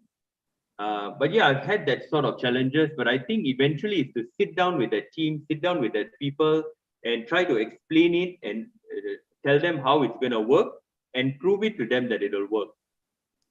In my own experiences, many times I've taken on the task and I proved it that it worked. And slowly people started believing in my ideas, believing in what I do. And that's what I did, really. That's my personal experiences. Okay, Mrs. Amy, is there anything you would like to add on? Yeah, I think that's how it is. You know, you have to trust because the vision and the goal is the same, right? If you're working with someone, obviously you trust the vision and the goal of the person is for the benefit of the company, right? So trust is very important too. So if you can open your mind to listening, and if you can open your mind to his ideas and what he will bring forward to the company, then you must be open to giving him that chance. to demonstrate and showcase that it is going to work for the benefit of the company. So trust is very important. Okay. Okay. So we have another questions from the audience from Alifa. There are some individuals who are not very confident to speak and communicate in English. So what are the advice or maybe an easy way to increase their self-confidence? There is no easy way. It's practice, practice, practice. Yeah, you have to keep practicing. If you want to go for the interview, you need to practice. If you want to speak in front of 100 people, you need to practice. You need to build that confidence within you. That confidence cannot come from anyone else. I mean, they can show you the way to get your confidence, to gain your confidence, but ultimately it depends on you, on how you get the confidence, self-confidence on your own. You have to keep training, you have to keep practicing. You really have to put yourself out there in front of a mirror, in front of your colleague, in front of a peer. You just have to keep practicing. And in the end, right, once you've overcome that obstacle, right, the next obstacle won't be as difficult. You know, it's taking that first step that let's do it, you know, let's try. And maybe you won't do it 100%, but you did it. You know, the fact that you did it, the next step won't be as difficult.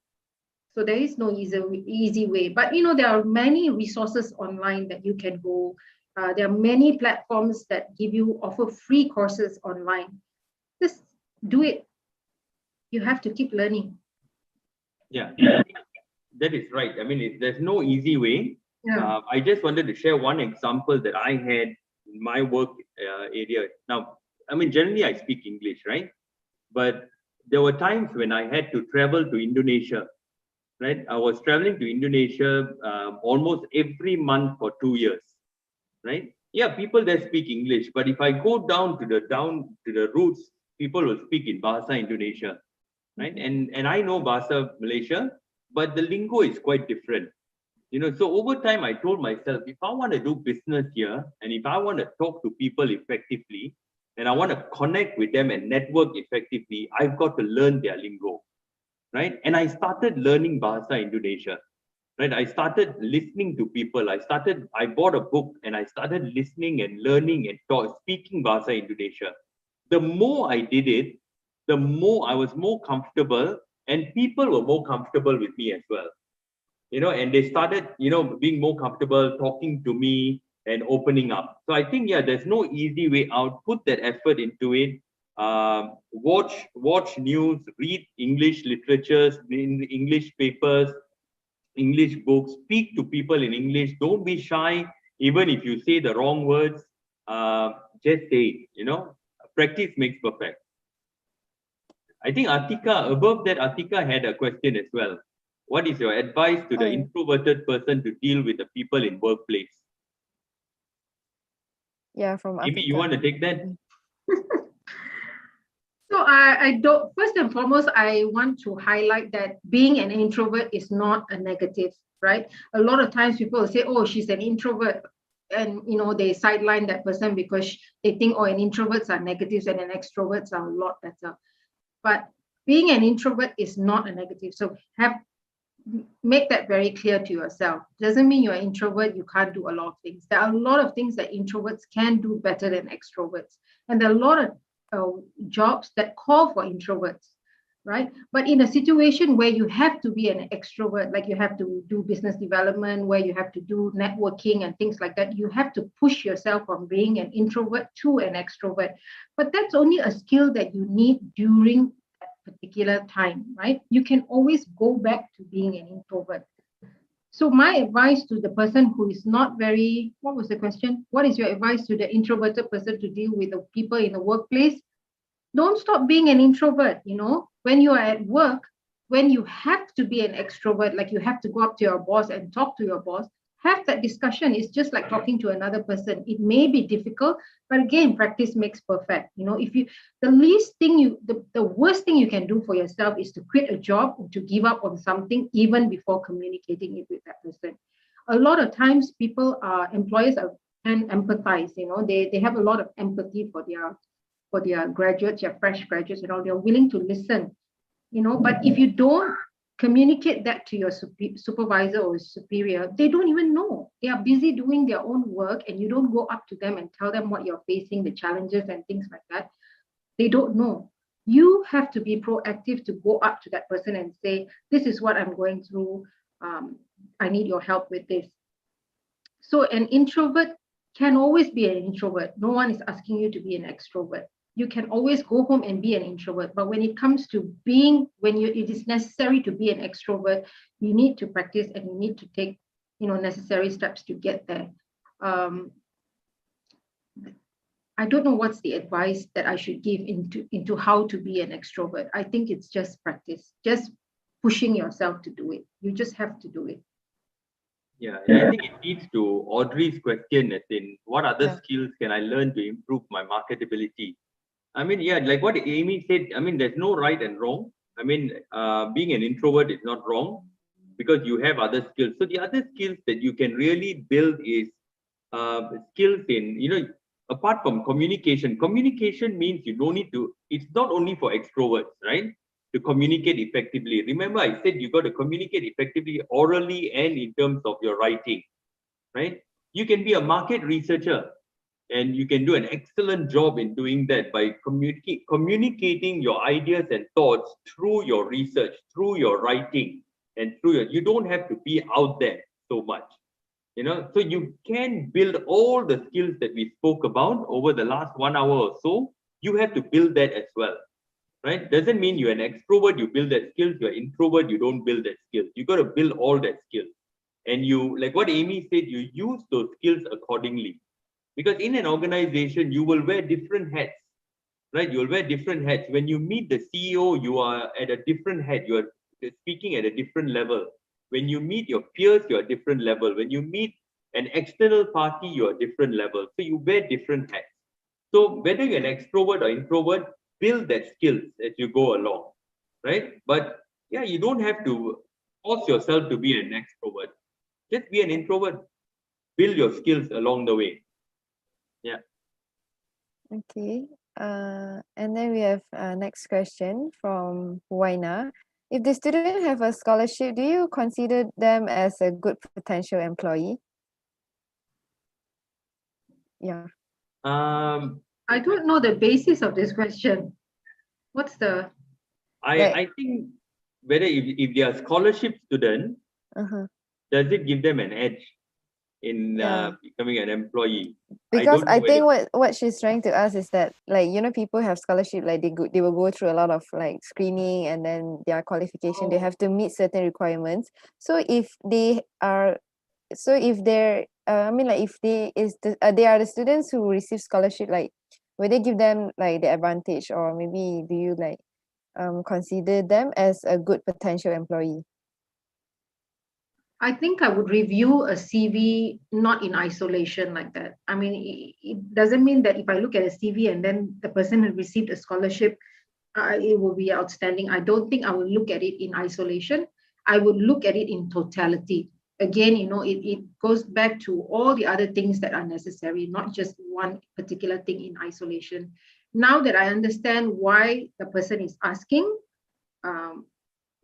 if they have a scholarship, whether it's good potential for employee, maybe that is now a highlight for me. But again, as a recruiter, I wouldn't look at it in isolation.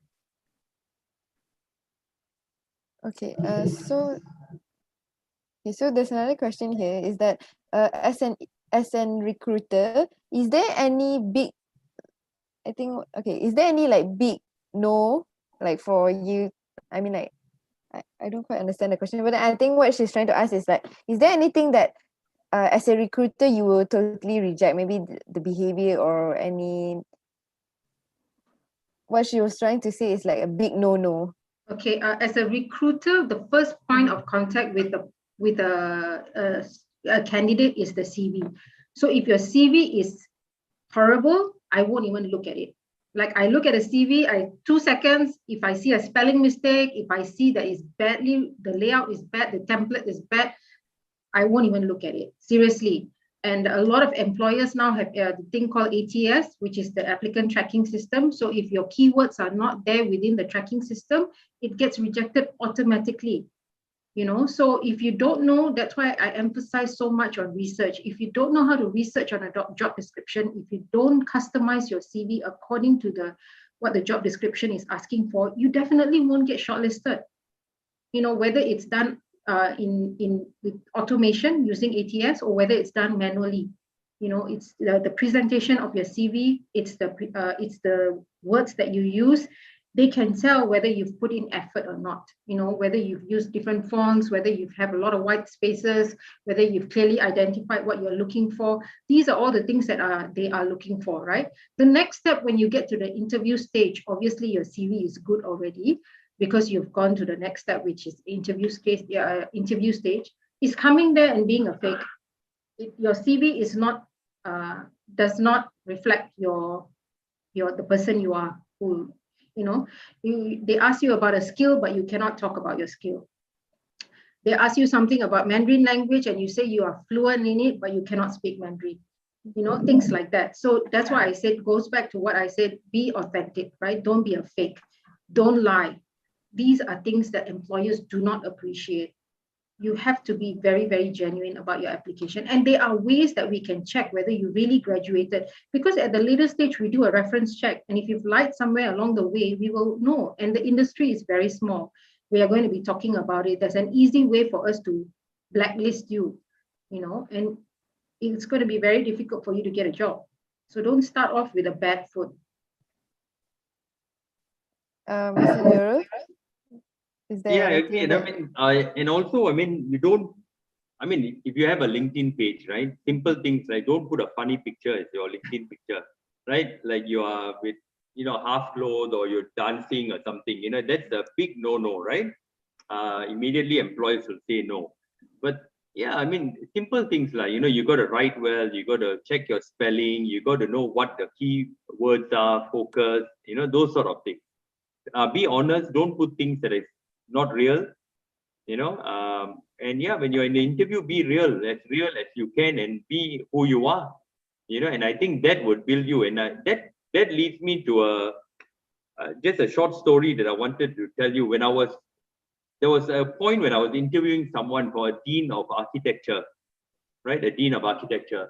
And this guy came, he sent us the CV, great CV. On his CV, his photo was just his face, right? So we couldn't see much.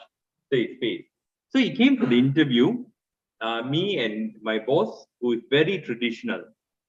So when he entered the room, he wore a half-sleeve shirt, he had a earring, he had a bangle, he had a tattoo, and he came in jeans.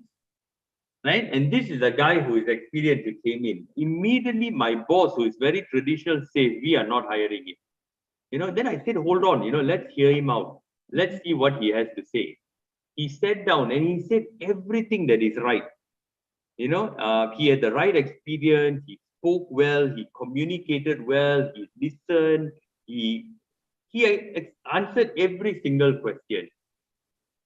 The short story is we hired him, right? We hired him, and then I told my boss, sometimes you got to really give that person a chance, right? But that doesn't mean that I'm telling you, you can wear shorts and t-shirts and go for interviews.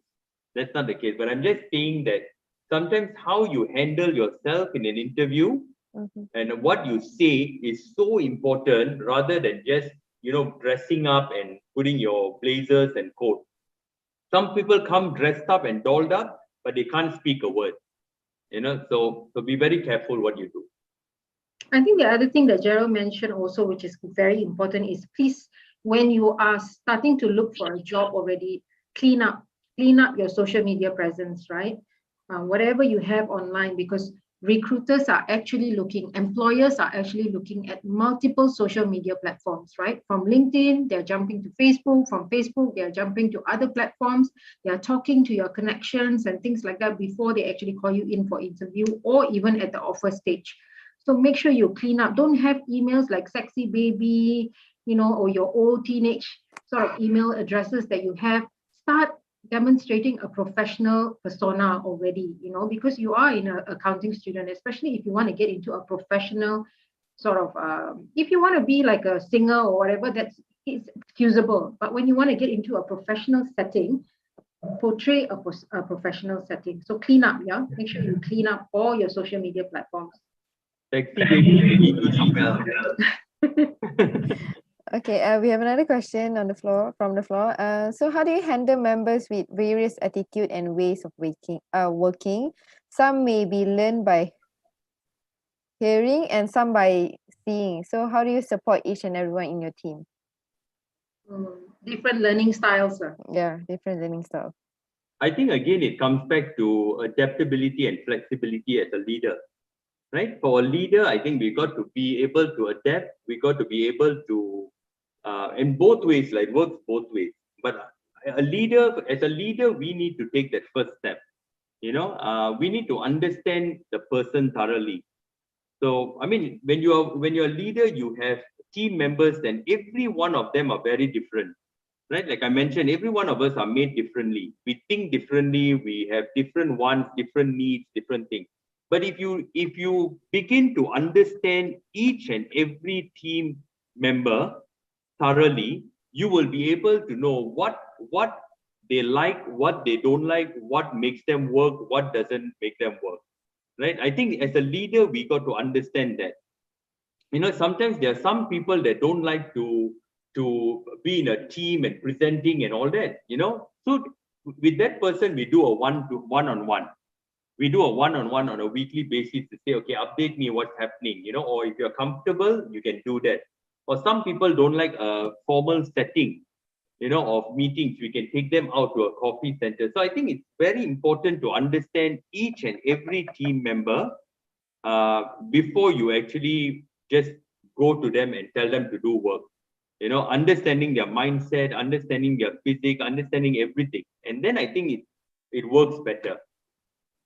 I mean, that's coming from an employer perspective, but as an employee perspective, which you all will be getting into, I think the onus is on you also to voice up, you know, and to tell if you're having problem. Till today, I have a candidate who's joined a very prestigious accounting firm, but till today, she's struggling in her job, right? But she doesn't have the guts to tell her supervisor, not even her boss, like the head of the country, the immediate boss, who is so nice. The immediate boss, she's so nice, she's so you know, welcoming with ideas, and it shows a lot of empathy. But that employee is not reaching out. You know, she goes back and she complains to her husband, to her family, and things like that. But she's not telling her immediate supervisor. Work is work. You know, you can go home and tell your family and your spouse and whatever not, but the problem is still there in the office. So you need to take that problem or the challenge or whatever you're facing, right, to your immediate. You have to have the courage to go up and say, this is what is happening, I need your help. Because a lot of times they are busy also. They're not always you're going to have a superb boss, you know. And doesn't mean if they don't come and talk to you means they don't care for you. It's just that they're busy with so many other things. It's up to you to actually make some time. Can I speak to you? If he's busy, make an appointment to see it at another time. Make sure you communicate that. Don't give up so easily. Don't give up.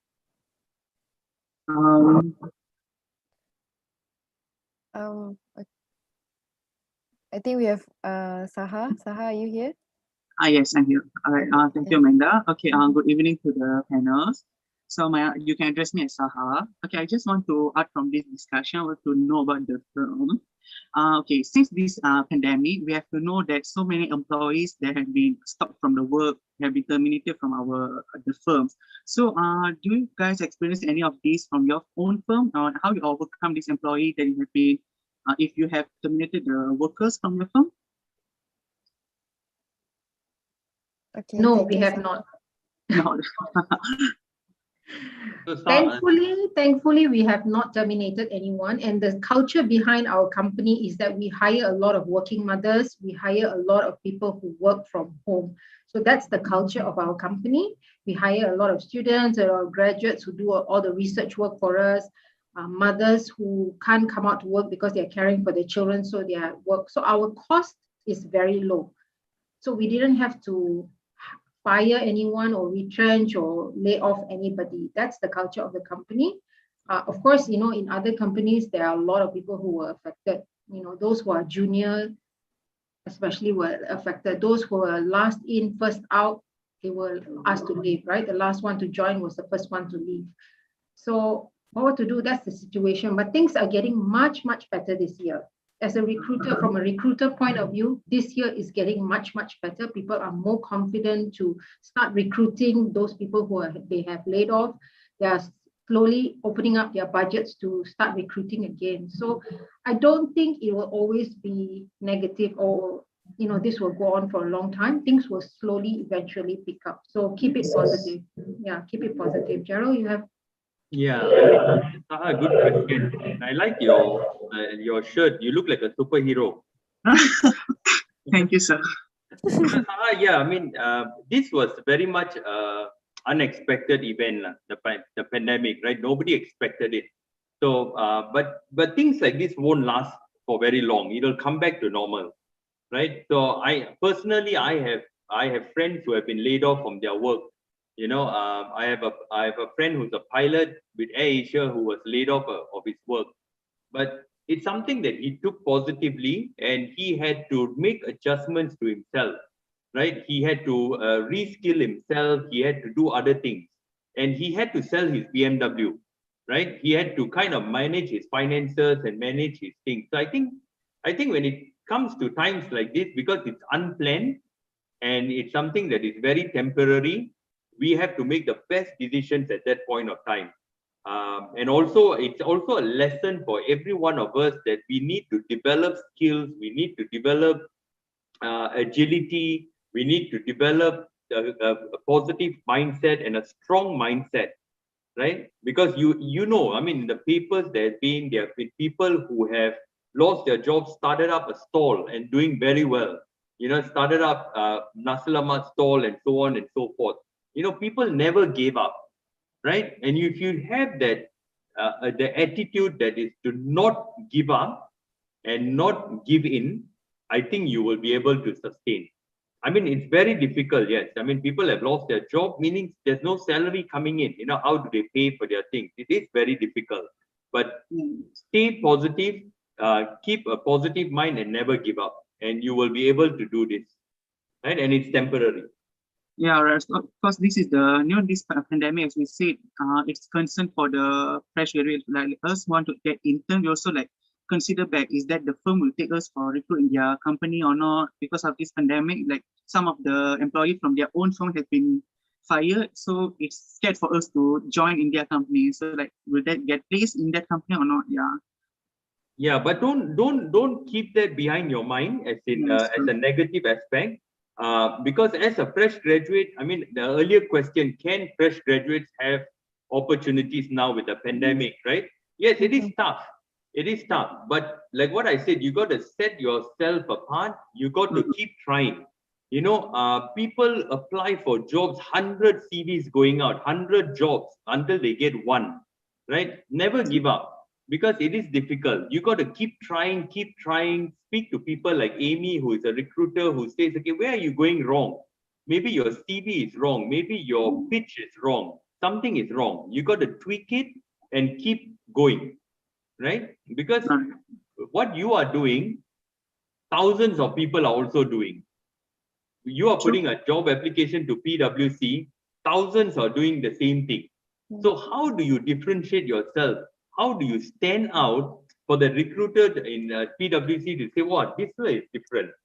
This guy is, I must give him a chance, right? So that's something that you need to think about. You need to plan, you need to strategize, and you need to structure it. And seek help whenever you can, if you don't know something. Yeah. And here is also where you use your network, right? If you know someone in PwC, for example, and you really want to be an intern in there, see whether you know anyone there or someone who can help you out. Or maybe, of course, you have to have the skill that's required also. No one's going to back you up or reference you if you don't have the skills. But here's where word of mouth is so important, right? Referrals are so important. Your lecturers probably, or your dean or your academics or what, they already have existing relationships with the big fours, with accounting firms and things like that. Here is where you use your network. Here is where you show your academic or your deans that, I am the worthy candidate for that position. Showcase it to them and use your word of mouth. Thank you so much. I'll take that in mind. Thank you so much, Sir Gerald and Miss Emmy. Thank you Thank for the you. response. Okay, thank you, Saha, also for the question. So, like to wrap up this session, I would like to ask any last advice from Mr. Gerald and Mrs. Amy to our audience today. I think my parting advice to all students is to be ambitious. Yeah, to always be ambitious, never stop learning, have that drive, that energy to do better than anyone else. Jangan malas lah, don't be malas, and learn all the time. Keep learning. There's so many avenues for you to learn, right? Not like before where we have to go library, look into the card, look for a book and all that. Now it's just Google and you can get whatever. Everything is free. Even scholarships, people are declining.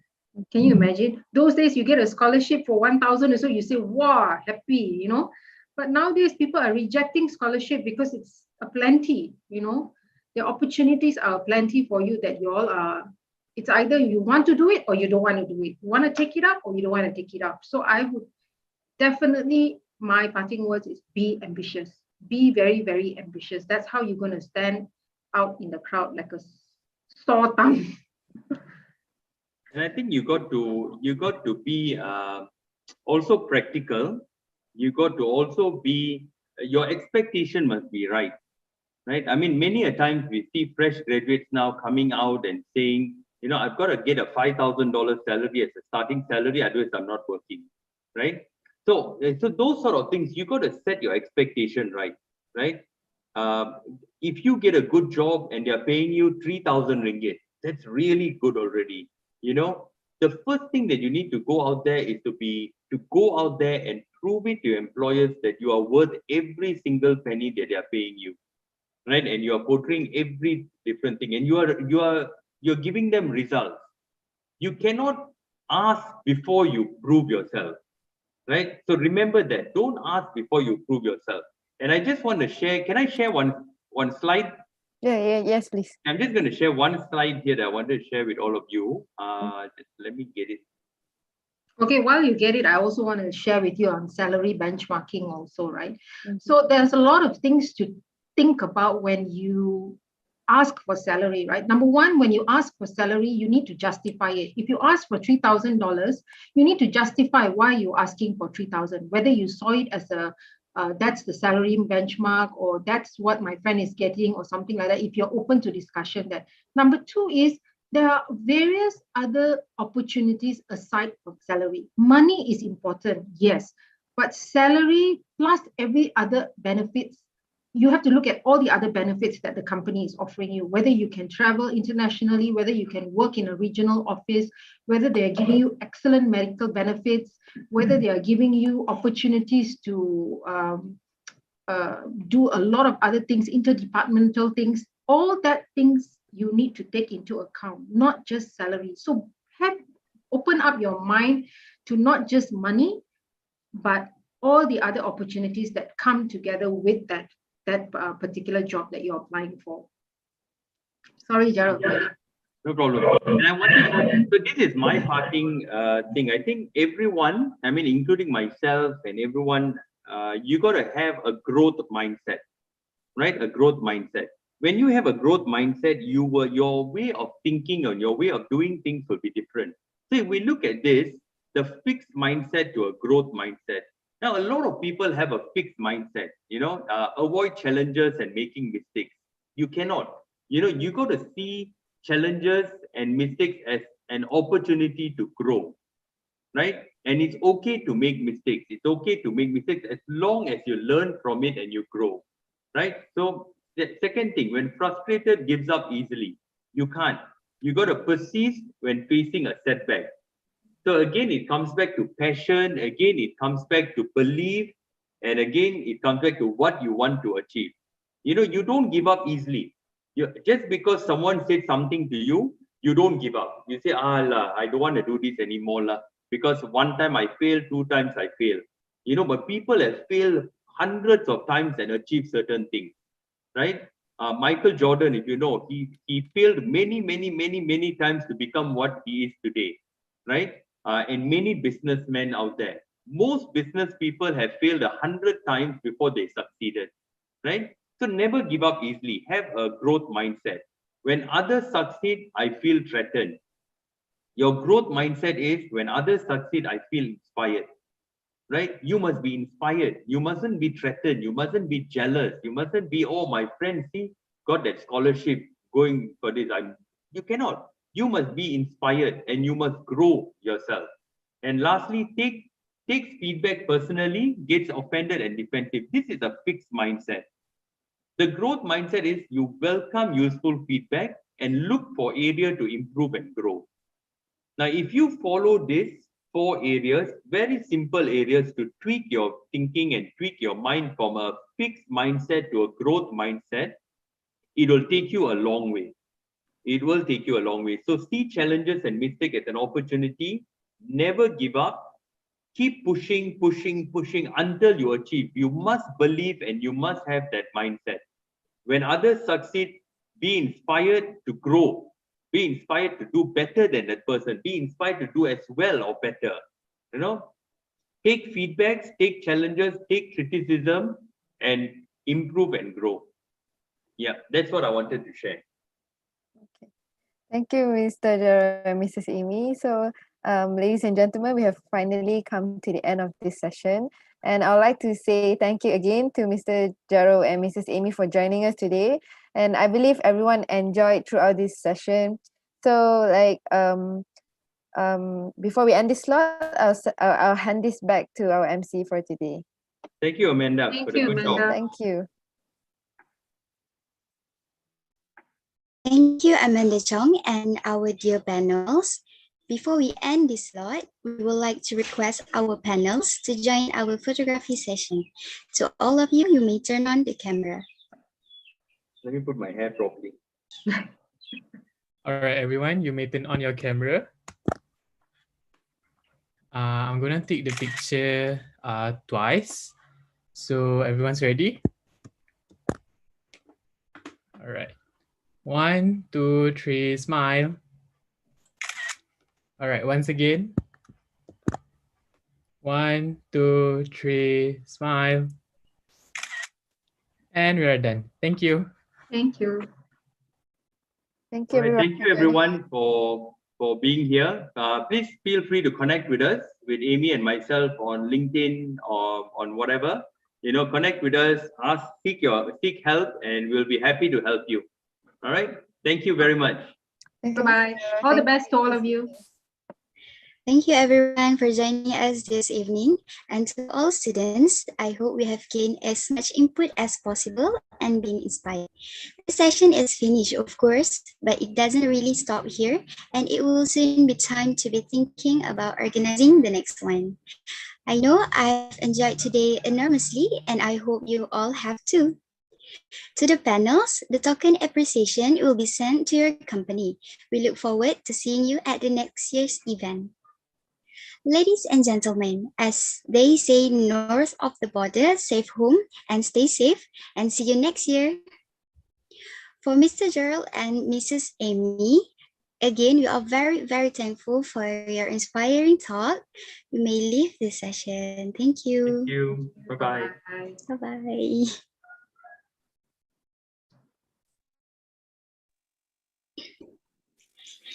Attention for students, before you leave this session, this is the last code that all of you need to enter. The link is in the chat box.